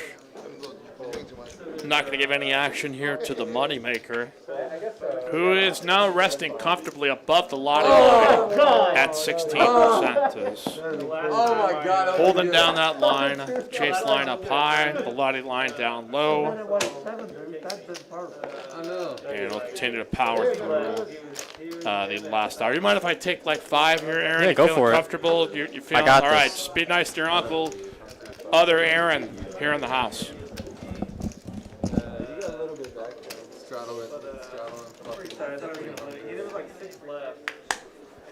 Alrighty, boys and ladies. We've got the 5, 10, 20 going. Chase with 8s. Oh, 5, 10, 20, and 50. Open to 225.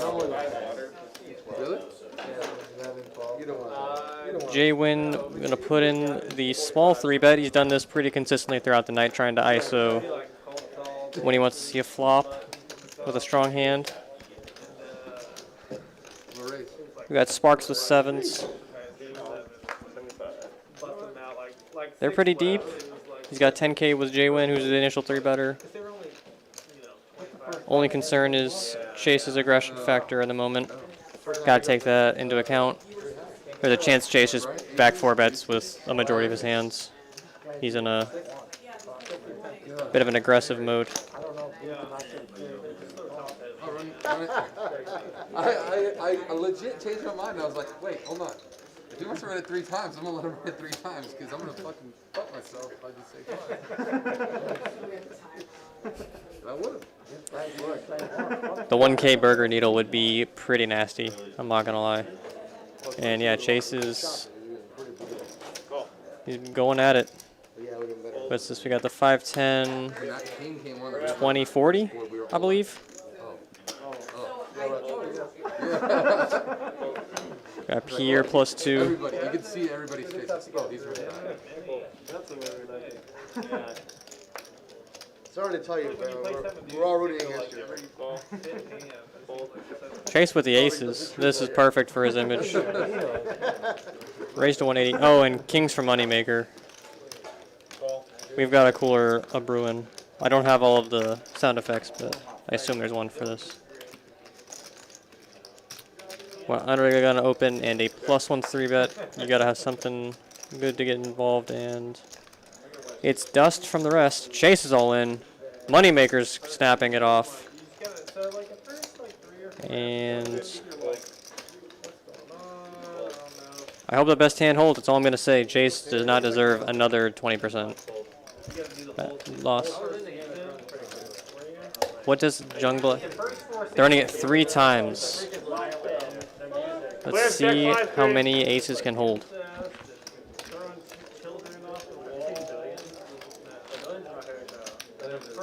As for Mike's personal items, he has an energy drink and his laptop. That is nothing special back here. Oh, it'd be the sick chop on the first one. Oh my goodness. Wait, did he? Oh, I thought it was 4 clubs. Looked like it. Alrighty. So 1 king left in the deck. Does he have the ace of hearts covered? I missed that. Okay, yeah. That would have been disgusting.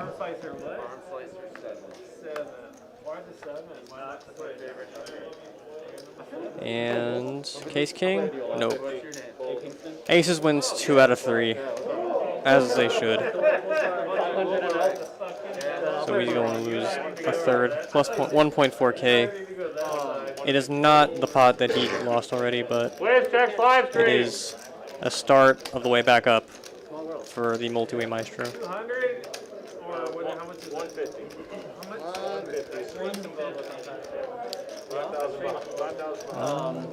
That does look like a Rain energy drink for those that asked.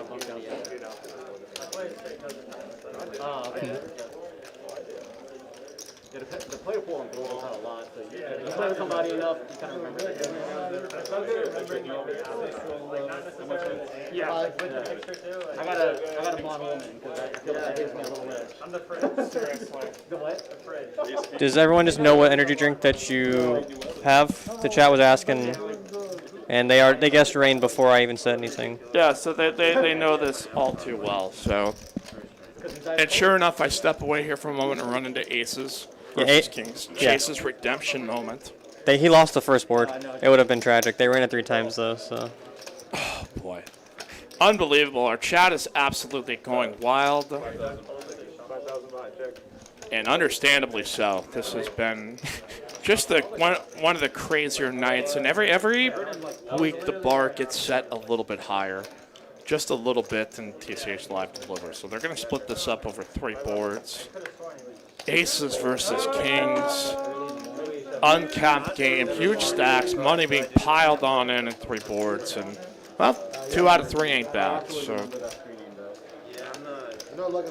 Chase not going to take quite the worst of it, but Nick from Yuma, Youngblood is sponsored by Rain Energy Drink. I was trying to think of a really good, snappy tagline or commercial here today, but Nick from Yuma, Mike leads for 1 hand. That's aces versus kings. I have impeccable timing, but it's also good here for Aaron. You got to experience life in the fast lane there very quick. Yes. So do we tell them about what you just brought into the booth, or? Yeah, I was sitting here thinking like I could have another Red Bull. Maybe if we get over like 400, we do an extended edition if we keep up these numbers. I don't know. It's up to our audience here. Super producer Carolyn. If it feels like going maybe some extended time, if we get those rookie numbers up here. I'll leave it up to you, dude. Do you feel like it? I'm down for the ride. Whatever y'all feel like running, I will be here. Unless you got to be somewhere. That's all I'm saying. It's like I don't want to. Okay, yeah, you're right. You got to get out there in the dealing street. So, all right. We've got junior producer Seth that could potentially. We'll see. We'll see how many viewers we can get. Right. We'll leave the window open. If there's enough momentum in the chat, there's a will, there's a way. But if there's not enough chat pros ready to fight for the right of extra time, we shall see. That's all right. Yeah. All right, so the action may be limited here to the end. So I maybe have to hold on to this Red Bull because I felt like maybe I might have to get myself fired up here. It has been a long week, long couple of weeks, non-stop action in my world, so sometimes you need a little extra boost, a little wind beneath your wings to keep you fired up through all these live stream sports broadcasts, everything going really well. So Chase here with Pocket Deuce is going to go ahead and rip through this. Again, look at these stacks. He's just on the climb back up. He lost a big pot, and he's just getting all the money straight back. He's totally rampaging his way right through it here. As Moneymaker drinks Red Bull. It gives you kings. Number take 2. Hashtag take 2. Jedi Master Ted. I only fight for the right to party.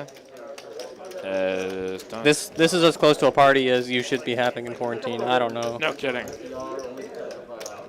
I think we were the beacon of entertainment, especially once we came back in May. I know there were so many people across the country that weren't able to have live poker, or their card room wasn't open, so they're kind of living vicariously through all the personalities.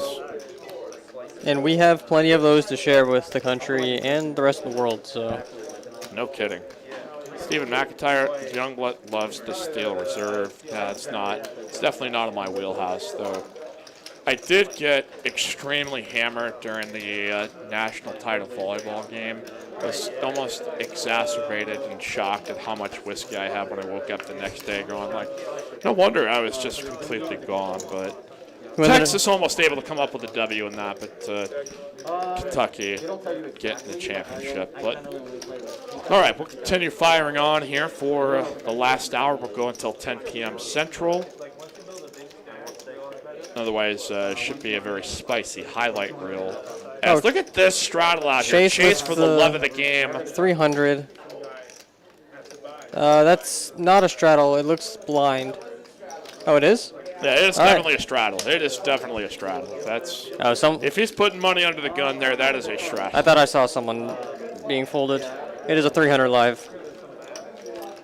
Back just in time. So. And the real question is, how loose will you open into the 300 straddle? Apparently, nobody. No, there's nothing. This is crazy.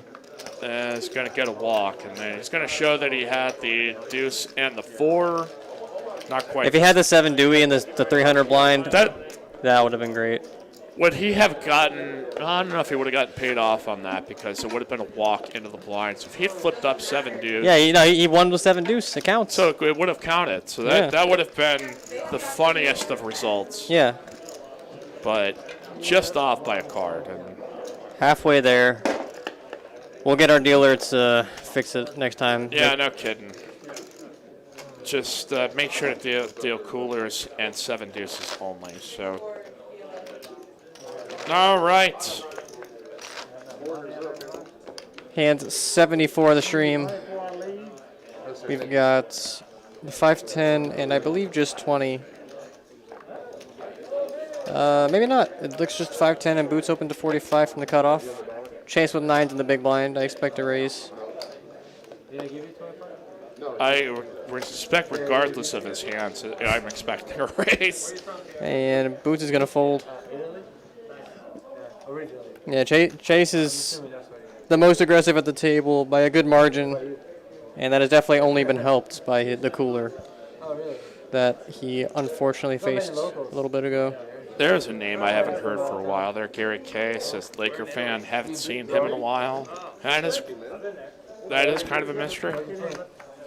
One of our legendary chat pros, always spark a good conversation.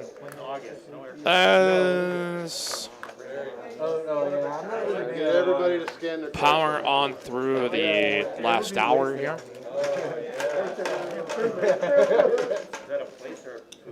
J1 here with the call. See if Slicer going to make the full Jeremy. Again, he was most notable of picking off Boots early on in the stream on a double paired board with ace high.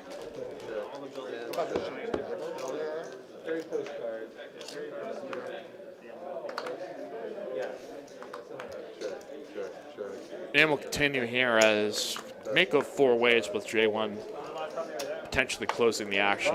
Yeah, this is a hand you definitely don't mind seeing a flop multi-way with. Where'd you go? All right, open-ended straight draw here for J1. Big cards all pulled together. Equal king high, unfortunately. Does have to maneuver through Chase, so not quite out of the woods. True. I'm honestly surprised Chase didn't 3-bet pre. I think he was just prepared for some multi-way magic, and this is unfortunately not the spot for it. Decided to hit the sit-out button this time, so J1 takes the lead on the 8-high board and will sneak himself a pot. Nick from Yuma say I hold a chat game in Yuma's room.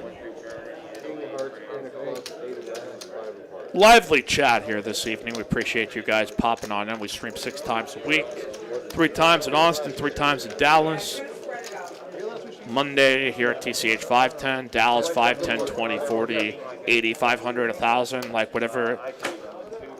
Wherever the limits may be, we have no idea. And Wednesday stream in Dallas, Aaron McAvoy hosting our Thursday show. And then Saturday tournament final table action from Dallas, and Sunday WPT steps 1 or 2 happening on our Sunday stream. Sunday. All right, let's keep going. We got the raise to 150 from Boots. Queen 7 suited.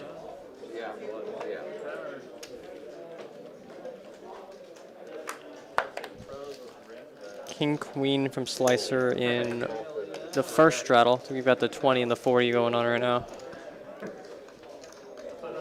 That is a pretty tight fold, not gonna lie. Yeah, that is. I think Jeremy has played passive enough that you can justify peeling there. What did he have? He folded out. King Queen off. Huh. That is a little surprising, but I think like the two profiles involved, Boots can be a little on the wide side, and Jeremy's a little on the passive side enough to take a flop there. yeah, it's. Jeremy's a really sound and good player. It's. I agree. In comparison to everybody on this table, it has. Yeah, like he has seemed more on the normal side than I think everybody else. Yeah, Sparks is definitely like the opposite end of the spectrum of Jeremy. They're both very solid. Sparks is the aggressive. Yeah. Jeremy's definitely okay peeling it off. He's gonna make a little more of the conservative decisions. Yeah, I just want to make sure I clarify that. Because I'm like, Oh yeah. Yeah. I'm not saying he's bad by any stretch. It's just different play styles. All right. He is going to make a straight, though, here with the 6 deuce. Boots has not paired up anything. Yeah, as Casey's saying, that's a real tight fold for Boots is open. And Jeremy binks the gutter on the river. Smashes it like y'all should be hitting that like, because in our bad beat jackpot, getting up over $31,462. Again, quads has to be beaten by a straight flush or higher. Quad tens. Quad tens. Quick correction there, so nobody gets the wrong impression. How does one transition from having a professional corporate job to playing full-time? Is that a thing or different for everyone? You obviously need a job to build a bankroll. You mean just by like you're having a corporate job and playing full-time, or just deviating from one to the other? Because generally everything that people ever mention is making sure that you have all of your limit or living expenses budgeted for like 6 months to a year. So yeah, I mean, that is probably the key underlying thing, that if you're trying to consider like, I'm going to do this full time, you know, at least at the very bare minimum have that laid out for you, so that doesn't affect any of your gameplay or decision making. Yeah, the biggest thing is once you make that decision, you've got enough of a sample size that you think you're comfortable with it. You just got to go for it. You can't just sit around waiting for the right time, because in all honesty, there is no correct time. You just got to trust yourself. Just recognize like that's the life you want to live, and go for it with everything you got. Yeah, and I think always probably having a backup plan in case, you know, you're not just going to become out on the street and degenerate, stuck in debt to everybody. So it's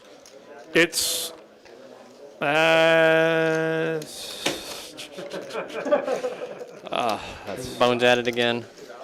King of the needle, king of staying here in our live chat. Jimmy Bluff it, just do what I did, hit a backbeat jackpot, boom, set for life, hashtag crypto maniac. Yeah, you could also do that way, just bank on Dogecoin getting to $1 here. You still have time. I don't know if it ever will, but... To the moon. To the moon. We've got to all of our shitcoin holders out there in the world. We stand together here in complete confusion. And just accept the money that flows into your holdings. Yep. All right, 3-bet here by John with 10-9 suited, expecting Sparks the village to travel here to the village of 4 bets. That looks... What? No, he's going to balance it out here and just call. Wow. With ace-king out of position. So. Yeah, I think out of position, especially, you would prefer to not be flatting here. But then again, getting 5-bet out of position also is pretty tragic. So yeah, it is not an optimal feeling as we get a C-bets for 3/4.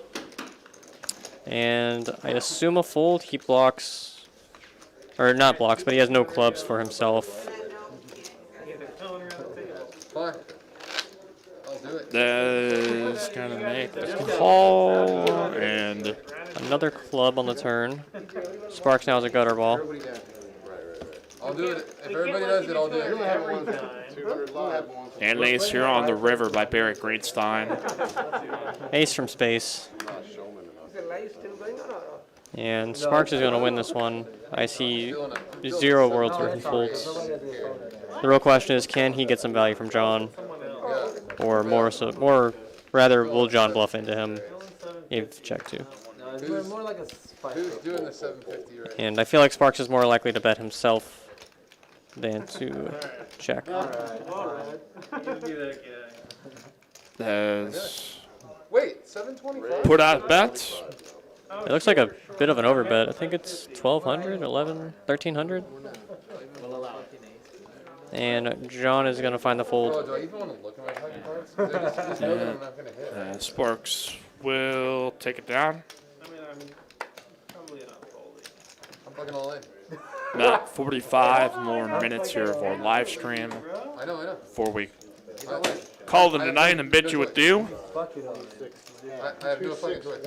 And for those wanting to get on the list here for either 510 or 25, email TCH live list at texascardhouse.com or text 512-843-1971. So if you're out of towners, try to give us a heads up so we can anticipate your arrival. See if we can accommodate you as best as we can. Got many people with different coin ideas. Yuma coin, Steam coin, Jimmy coin, Blunt coin, Dude coin, Usher Bucks, Choate coin, Bond coin. How many more do we need is the real question. How many more? Yeah, how many more coins are there going to be? The only coins I care about is the one that plays here on our stream. So that's. I wholeheartedly agree. That is really the only value, the only coin shortage I ever really take a deep concern with is. Pretty live. And we've got the bomb pot coming in. I think this is John's last hand. All right, let's see. Can we get everybody to scan their cards? We've not gotten it done ever in the history of the stream. Same, I bet it on the Everybody read under. pre-flop. Judy coin, says Jay Cherist. This is like an action board. That's all I'm going to say. Yeah, this generally is connecting with hands. You see open Sparks with the ender ace of from spades. J-Win. Sparks with the nut blocker. Slicer, open ender, and a pair. Moneymaker with a 10 high flush draw. We've got Jeremy with a gut shot to the nuts and a jack high flush draw. And then just a queen on the turn. J-Win has top, the only queen that I can see, along with a bad open ender. And Boots was the one with the bets, so I'm really curious as to what he has. Hopefully we'll get the chance to find out. J-Win with the peel. Yeah, so it is. I anticipate it's queen versus queen or boat versus queen. Something like 7's full or Yeah. 9's full. We saw the ace of spades out there, so I assume it's not that. There is a queen, queen 8-5 something. So they're pushing it over there, so it has got to be either a queen with a bigger kicker. King queen, yeah. That's going to take it down. Let's see, Jack King off coin, says Bradley Lauterbach. I suggested Mo the coin, coin collector, bomb pot, city coin. We have sparked a new reign of altcoins that continue to flood the market. Oh, no, Disney World? Maybe just get an NFT of Big Daddy Chaz or something. One in Shanghai, Japan. That's probably the only thing. No, I said no. Oh, no. Yeah. Oh, right. I think TCH would be worth millions if that was to take place. TCH coin. Yeah. Stephen Tixay tuning in from my local 510 table. What's good, folks? Nothing now that you're here. Yeah, I've been to the No Shanghai, kidding, Mr. Delivery, Japan, all raving aside. Oh, da-da-da-da. What Pokemon does Boots have on his stack? I am not the Pokemon expert, so. I don't think Boots has one, if I'm being honest. I just see a plaque and. I see one on Sparks. I see one on. Chase has a Machamp, Yeah, I mean, and I've seen 2 Pikachus. no, for sure. That's all I'm aware of right now. Pierre has a Venusaur that he does not have in play right now. He may have lost it. That is true. That's true. That would be a tragedy. For those that are curious, there's generally a buyback fee, or they just keep it for the needle. It is really dependent on how they're feeling. All right, Moneymaker is going to pick up the pot. CRV Pip Chase over 70. Moneymaker holding down the Lottie line at above 17%. And that was saved by his Kings versus Aces all-in. Or no, not Costa. Yeah, so. But your brother-in-law didn't kiss me? 900 plus live viewers, steady as we go. Monday night edition, each and every Monday night here at TCH in Austin. Vaccine coin. We've had a lot of different ideas for coins. Ethan shouting out for the nerd alert. Okay, here we go. There you go. That's never before heard on TCH Live. It's probably deserved. Most likely.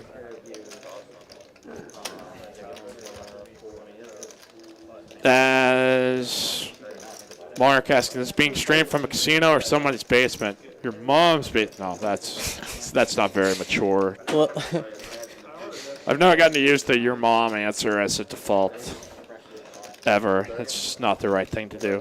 Okay.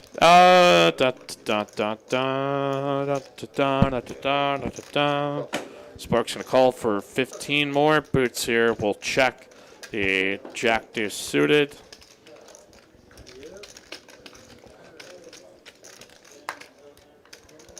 Jack pair is here for both Sparks and Boots. Chase here just with King High.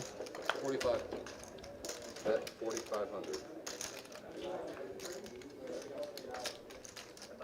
3-ball here on the turn as, again, both Boots and Sparks.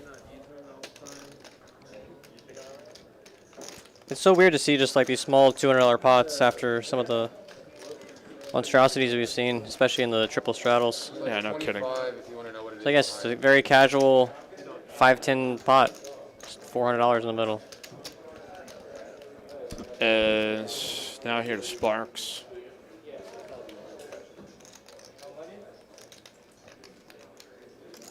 And does Sparks get another street?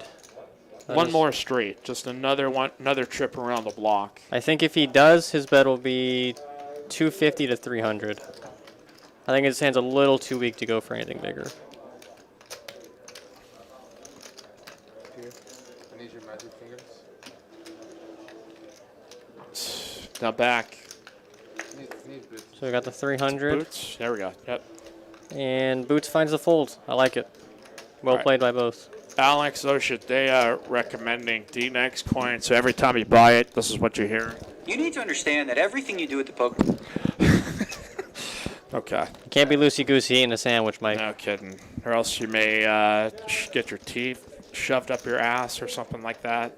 Yeah, or they'll just take all of your money because they know what you're doing. No kidding. All right, last 35 minutes here of the show. Chat coin, coins coin, recommended.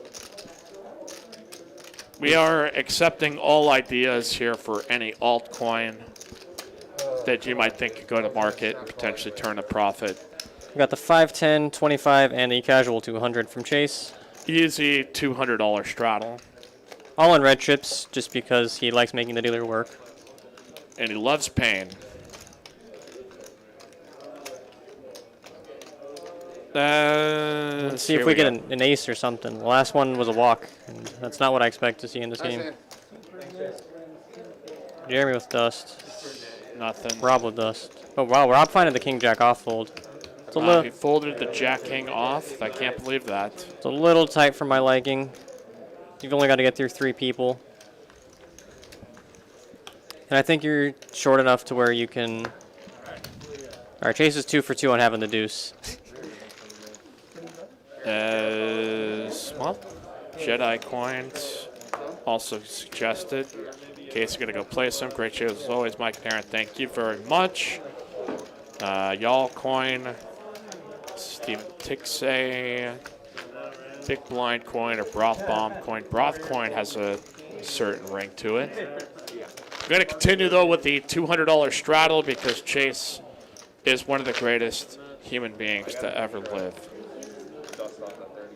The altcoin, that's what I expect a Texas-based altcoin to be called. Fair enough. If I do the same thing today. Stephen McIntyre Young coin comes with the free reign energy drink. Yeah, especially the Red Dragon.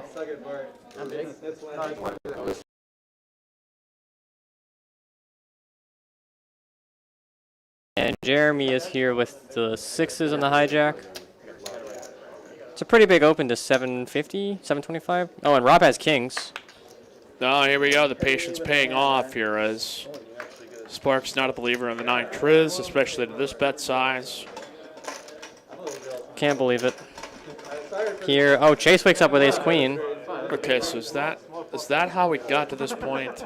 In like the first orbit, yeah. The 200 straddle, then Jeremy just makes standard raise. Rob gets to rip it with kings. Yeah. Now Chase has to figure out. Can I put 3K in here now with ace queen? Yeah, he's super deep with Jeremy is the only concern. Does he fold? Wow, this is the same thing. Okay, no, okay. Chase jams, I think. Or raises. Yeah, he's getting it in there. If he's going to put 200 for the straddle, he's not folding. This is ace queen. This is almost identical spot to what happened in the first orbit, where Chase like looked down at ace queen into a 4-bet. As Jeremy will fold his pocket 6s. I don't know if I call him an overbet. It is still off a $200 straddle, so I don't really know what the appropriate sizing is at that point is. I think it's a little big. I think something like 500. Ace queen there for Chase on the first board. We're gonna have 2 runouts. Sorry to interrupt you. No, you're all good. So first board goes to Chase. Let's see if Rob can recover here on the second. As Kings. Oh, and still some draws and some hopes here for Chase, and it's gonna be Brick City Knights on the end. Choppy. They'll chop up Jeremy's raise. Plus a little bit in there. Tossing in some tips there for dealer Ryan. As we count it all out, and definitely a sweat in this run out. Hello, Caitlin in the chat. Hi, friends. Hi, AC. Hi, Mike. I'm on the team Chase and Jay win tonight. Thanks. Welcome aboard. Make sure to crash into that like button for us. If you've not done so, we're at the 299 mark. You can also chip in a super sticker or super chat if you'd like a special shout out here on the program. Hang out here with the legends and pros. As another Monday night chop. Why run it twice? I don't know. People opt to do that in big pots. Chase wanting to put out a $200 blind. He is only going to be allowed to post 10. So much to ours and his dismay.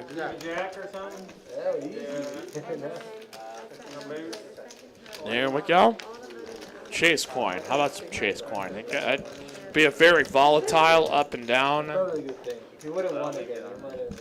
But high upside and extremely great entertainment value. So Slicer going to open. No straddle put out, so he'll open here to 40.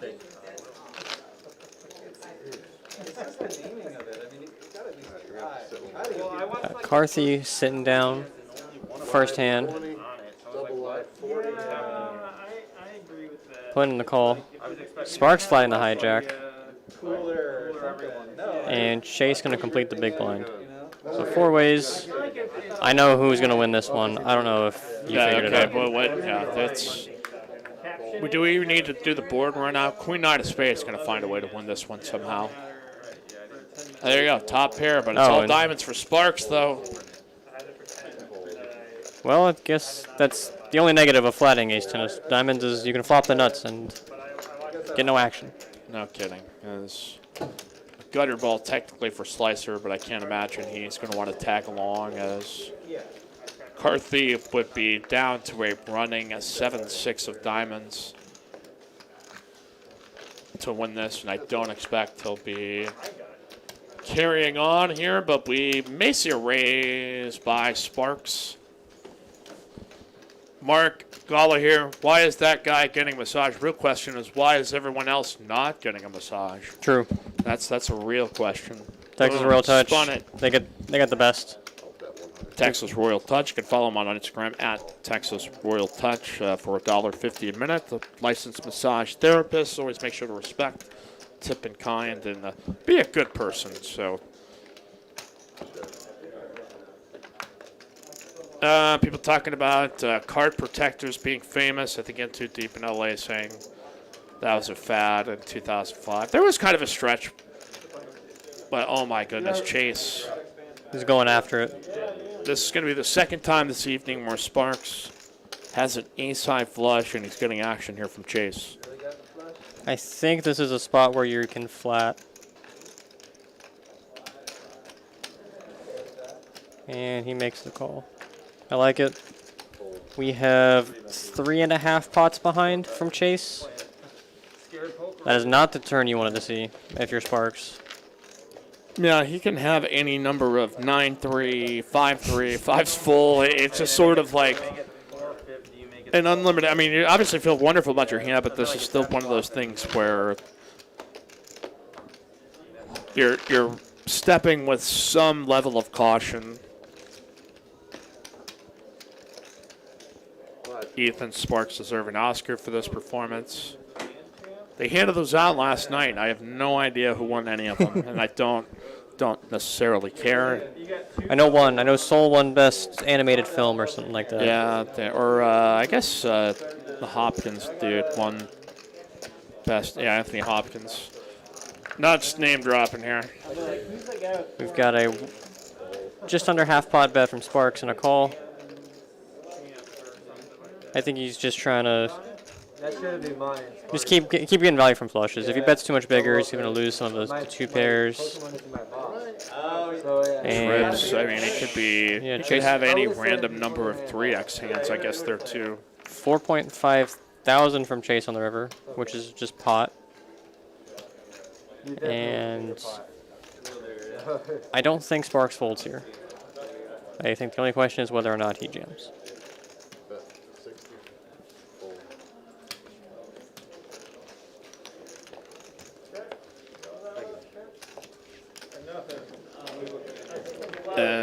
Oh my God. This is just unbelievable. Sparks probably wondering himself, is this real life or is this just a fantasy? But it is a little bit of a gut check here, knowing that sometimes hands like these can't be represented by hands that could absolutely crush him, but we know, and so do all of you, that Sparks has had the best of it from the get-go.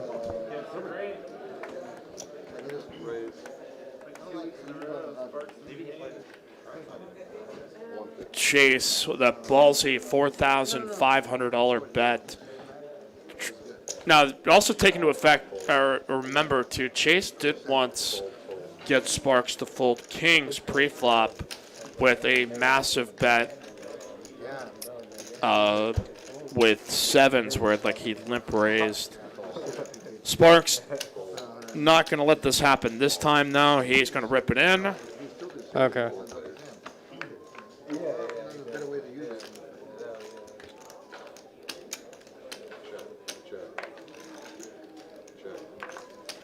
And is Chase going to call here, and he's going to find Sparks winning a $19,100 pot on TCH Live. Has been just crushing the stream here the last couple of weeks, and it found Chase in a tough spot and was able to extract everything. And It's just absolutely wild game, an unfortunate one as things kind of going sideways for a few hands here for Chase, and may have felt like he had to pay that one off here. So Sparks with a massive win, and I imagine he had this sound effect in the back this Murray doesn't have. As any reviews on Mortal Kombat yet? I've not. Don't spoil. Is it good, bad? Is it all right? It's what you would expect. Okay, that's good enough.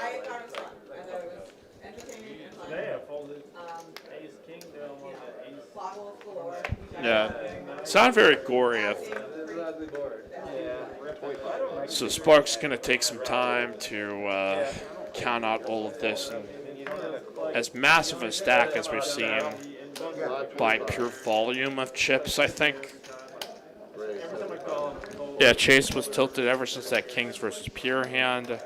Yeah, that. So we'll keep it on here on TCH Live. Got about 25 more minutes of the program. Nick from USA Wade, the currency Mortal Kombat. It's on HBO like Max, so I imagine it's not that difficult to go see it if you. Yeah, I think it can go to theaters are now open, but I've not been too like motivated to go check one out just yet. Something will eventually grip my attention, but.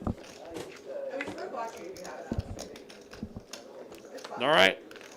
In Too Deep in LA with an almost bannable comment. Original Mortal Kombat was pretty trash, to be honest. But it was the best of what you could expect for the mid-90s. Once that movie came out, that it was a good, bad movie, at least in the spirit of the game. But hey, Jeremy with a couple of ladies. And Boots going to make the call. Jay went in the straddle. That's all right. Well, Boots here with second pair backdoor clubs. Deuce here on the turn as it gets checked through.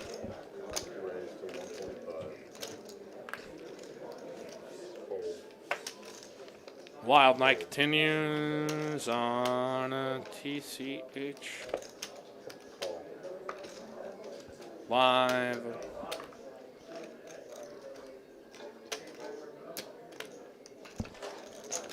Jeremy's still here with Queens once we've gotten to the river here with the 10 of hearts. And going for 2 streets. It's being out of position. It's a little ambitious, but I don't hate it. It's definitely something I think I would do. Does Boots go for the raise? I feel like he's thinking about something devious.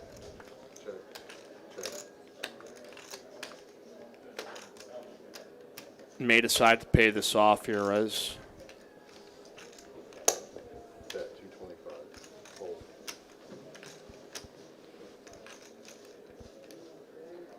still on to Boots here at the moment.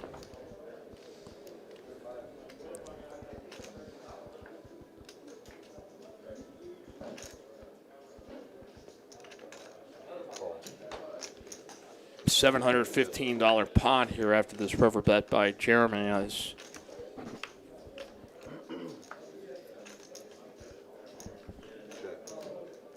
thinking this one through and will eventually decide to lay this one down as. All right, chat remaining active. You can be active on our Instagram at tch.atx. Leave us a comment if you're watching on the archive. Again, hit that like again if you are just tuning in or have not done so yet. It's your patriotic duty, TCH Live. We've been around the 1,000 mark, dipping into the 900s here for a fair amount of the last hour or so. So you may not have even hit subscribe yet. You might have just found this one at random. We stream 6 times a week, so if you poker fanatics and chat pros, there's always a friend here on TCH Live to interact with each and every day. So appreciate all y'all's support. We could not have made it this far without you. Continuing to try to grow Texas poker the right way for the right reasons. highlight the game that we love so that this thing lasts forever. It's always a tough side.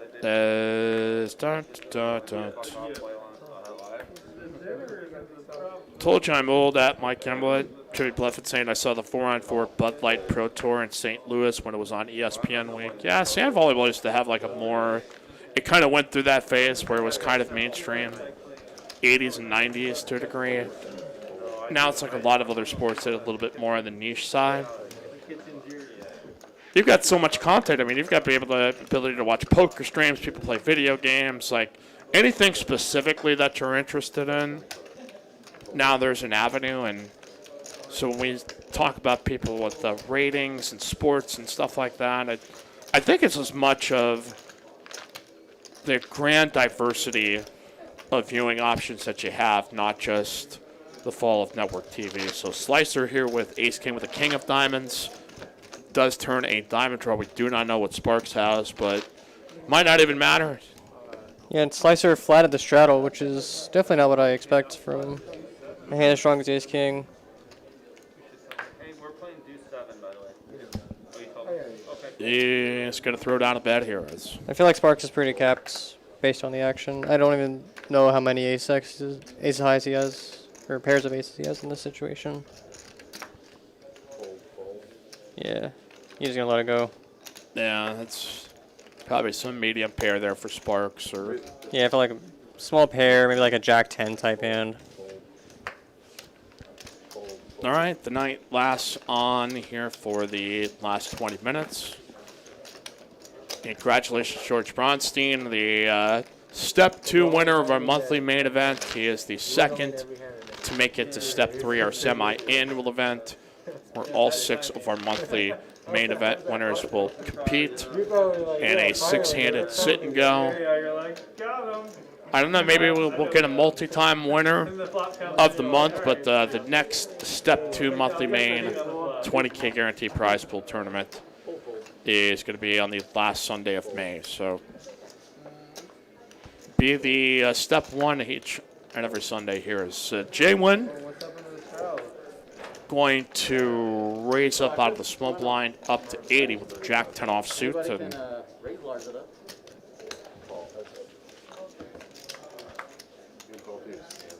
And we got the call from the straddle. Hopefully we'll get to see the hands. Phillies 2, Cardinals 1, the final here by Nick from you, our scoreboard update. Had a couple of people chatting here about the Phillies game, so. I got a reputation to hold now. Jack-10 versus 8-6. And a C-bet will take it down. Yes, sir, as Jay-Win picks up the pot. Those bankroll questions, which I don't think anybody ever has a real answer for, so it's never probably the right tree you want to bark up if you want to ever ask anybody about bankroll stuff. I think the main thing is make sure your life is taken care of first and foremost. Yeah. Have a healthy reserve available as. Yeah. So take care of personal finances before you look at poker. And then from there, I think as long as you have some skill set to leverage other than poker in case something doesn't work out, then you'll be all right. Nick from Eunice saying I disagree. I think Donkey Kong is the greatest game ever. You know what? Donkey Kong sucks. Seat open on stream. Yikes. Damn. Wait, that's backwards. Wait a second. Which one was it that... I think that was the one you declared that sucks. All right, here we go. Jeremy with King Queen. Doesn't look like he's folding this time. Not this time. 6s, 7s, Queen Jack, and King Queen. Let's see some action. Here we go. All right, well played. Just an ace high board that misses everybody. Hey.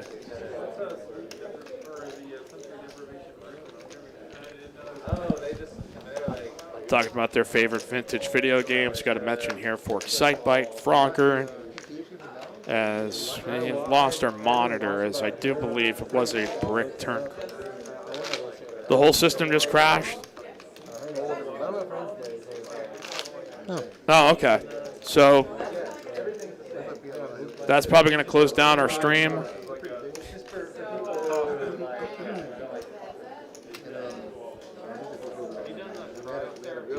Yeah, boy, I'll have to update it here in the chat. So I needed to go to the... That is an unfortunate end of the stream. Yeah, I don't think it's going to record because it's all shut down.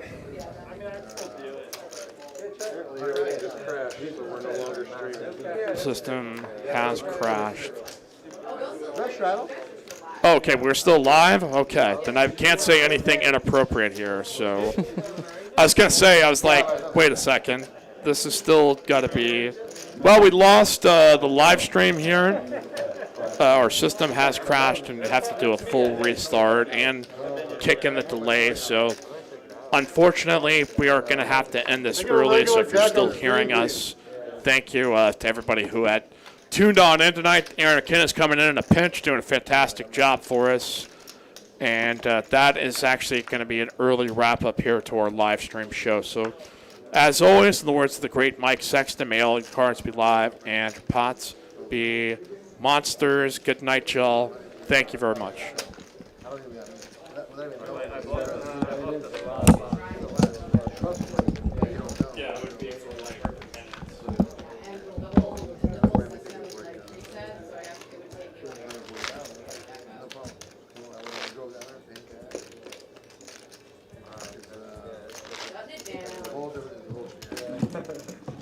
Well, it gives you time to get ready for work.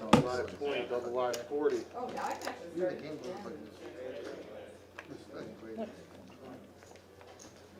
Well, thanks for